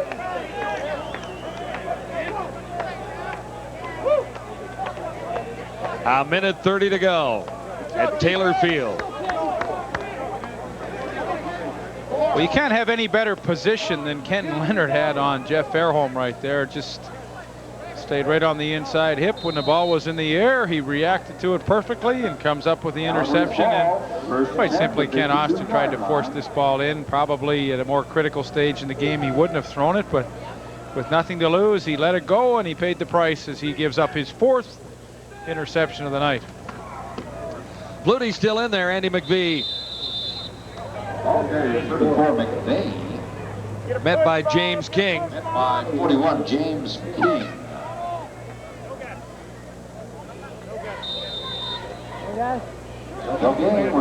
No, it's interesting to note the last 4 possessions. When the good teams get in a tight ball game late, it's always amazing to me how they seem to do the right things to pull out a victory. And you see 2 touchdowns, 2 field goals on their last 4 possessions. They just said, hey, it's time to take control of this one again. Yeah, because the Riders had closed the gap. Sure. To a touchdown, then 10 points. Back to a touchdown on a Ridgeway field goal. The good teams seem to accelerate and put it up a notch. The teams that are struggling seem to hit and fall back. Hustle off, man. Hustle off. Hustle off. Punt team. Use the full 20. Wally Buono in his 3rd year as the head coach in Calgary. Don Matthews beginning his first full season in Saskatchewan. Gino Reda will have Sports Desk right after the game with all the scores and highlights. Martino and Jaycox on the return. He's had a good night. This could be a big run for Willis Jaycox. Too little, too late. Martino brings him down at the 28-yard line. Almost. Thinking back to a play when Jaycox had a big return call back down near the 10-yard line. That might have been the end of it for the Saskatchewan Roughriders because they ended up losing 90 yards on the penalty. Cost them dearly, and a nice return by Jaycox, but Well, I'm impressed with Martino here. Look how he breaks down and gets in good position, fights off the block of Farthing, and then able to slam Jaycox to the turf. What a tackle for the kicker. I mean, everybody in Calgary is making the big plays. 61 yards for Jaycox. This is David Pitcher inside the 15, down to about the 10-yard line. 21 seconds to go. From the 29 to the 10. Good night of returns for Willis Jaycox. And the one that was called back we talked about moments ago really hurt the Saskatchewan Roughriders. Penalty markers all over the field into the final 20 seconds. Duking it up out there. I think Roger Aldag was in that. He hates to lose. 17 seasons. 38 years old. How could he do it for 17 years? I mean, how long did you last? You were playing 8 way outside. Yeah, and I could only get through 8. But Roger, now there he is, handsome fellow. He was about 6'1" when he started. I swear he is no taller than 5'10". His spine has been just slowly compressed over those 17 years. An 8-time Western All-Star playing his 254th game tonight. He is tied with Dave Cutler on the all-time list for second spot. He's still got to catch Lancaster at 288. Major foul. 34 games back of Lancaster's all-time record. Rough play, disqualification. Calgary number 81. Major foul, unnecessary roughness. Saskatchewan number 59.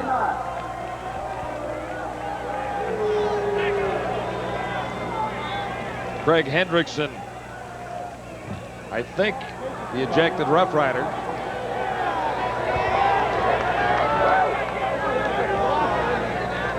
And Will Johnson heads to the showers too. He had a pretty quiet night, actually. I don't recall him getting too close to Ken Austin. Okay, we balance the penalties, half the distance against Calgary. First down. Not out of there. It's difficult to hear Dave Ewell on the PA here tonight.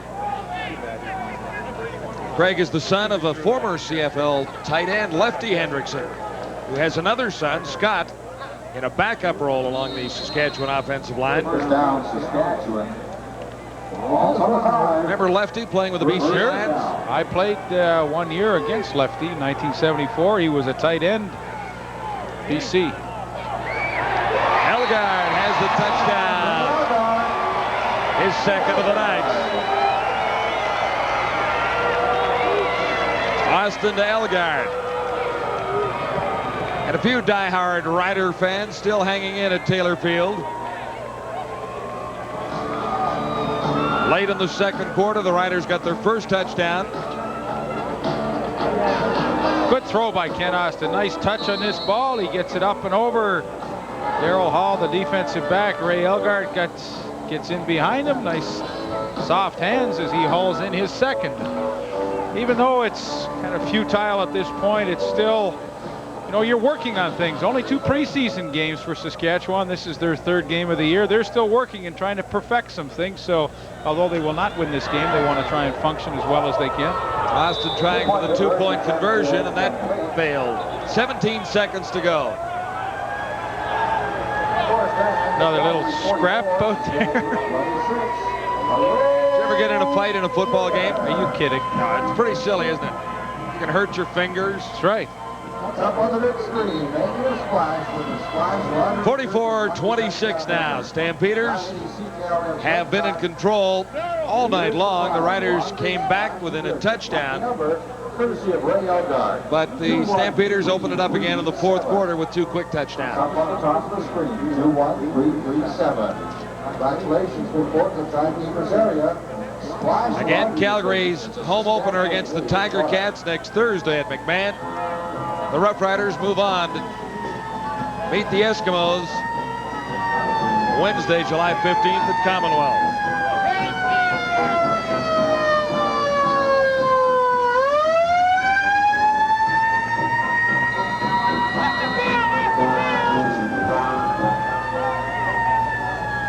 Into the final seconds now.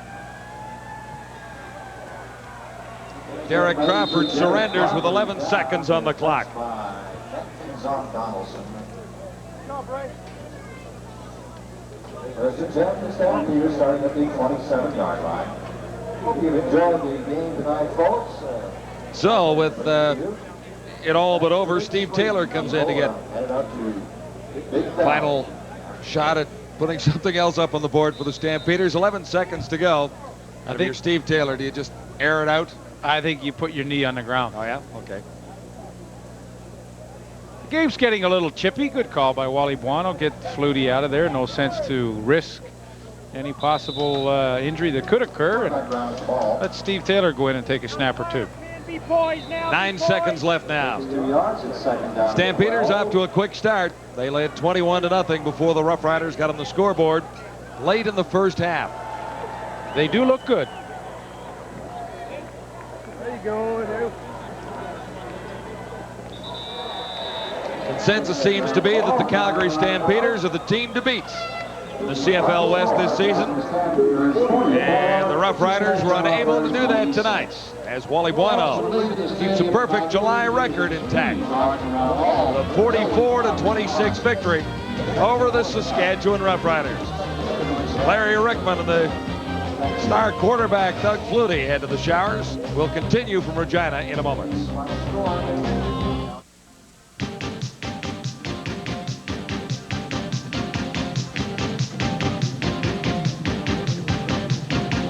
Time now for the TSN Turning Point, brought to you by Sony. Fourth quarter, Saskatchewan had moved closer to Calgary, but then Doug Flutie hit Keevan Jenkins, who headed upfield and put the icing on it for the Stampeders. A 45-yard pass and run touchdown. Calgary off and running from there, wins it by a final score of 44-26. A cash donation will be made to the Coaching Association of Canada for the training and development of Canadian coaches in amateur sport on behalf of TSN and Sony. Sony Trinitron, perfecting the sport of watching TV.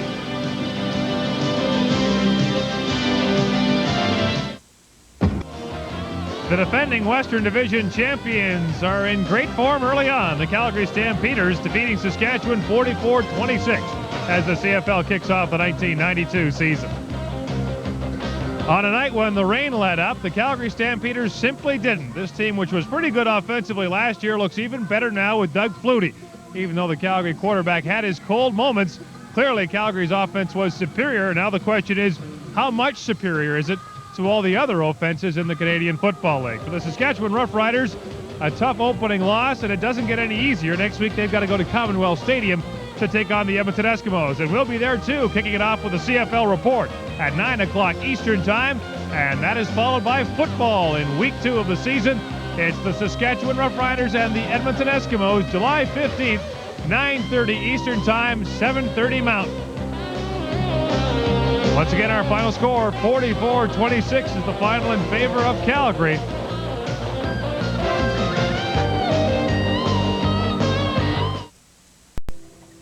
The CFL Game of the Week on TSN has been brought to you by Pepsi.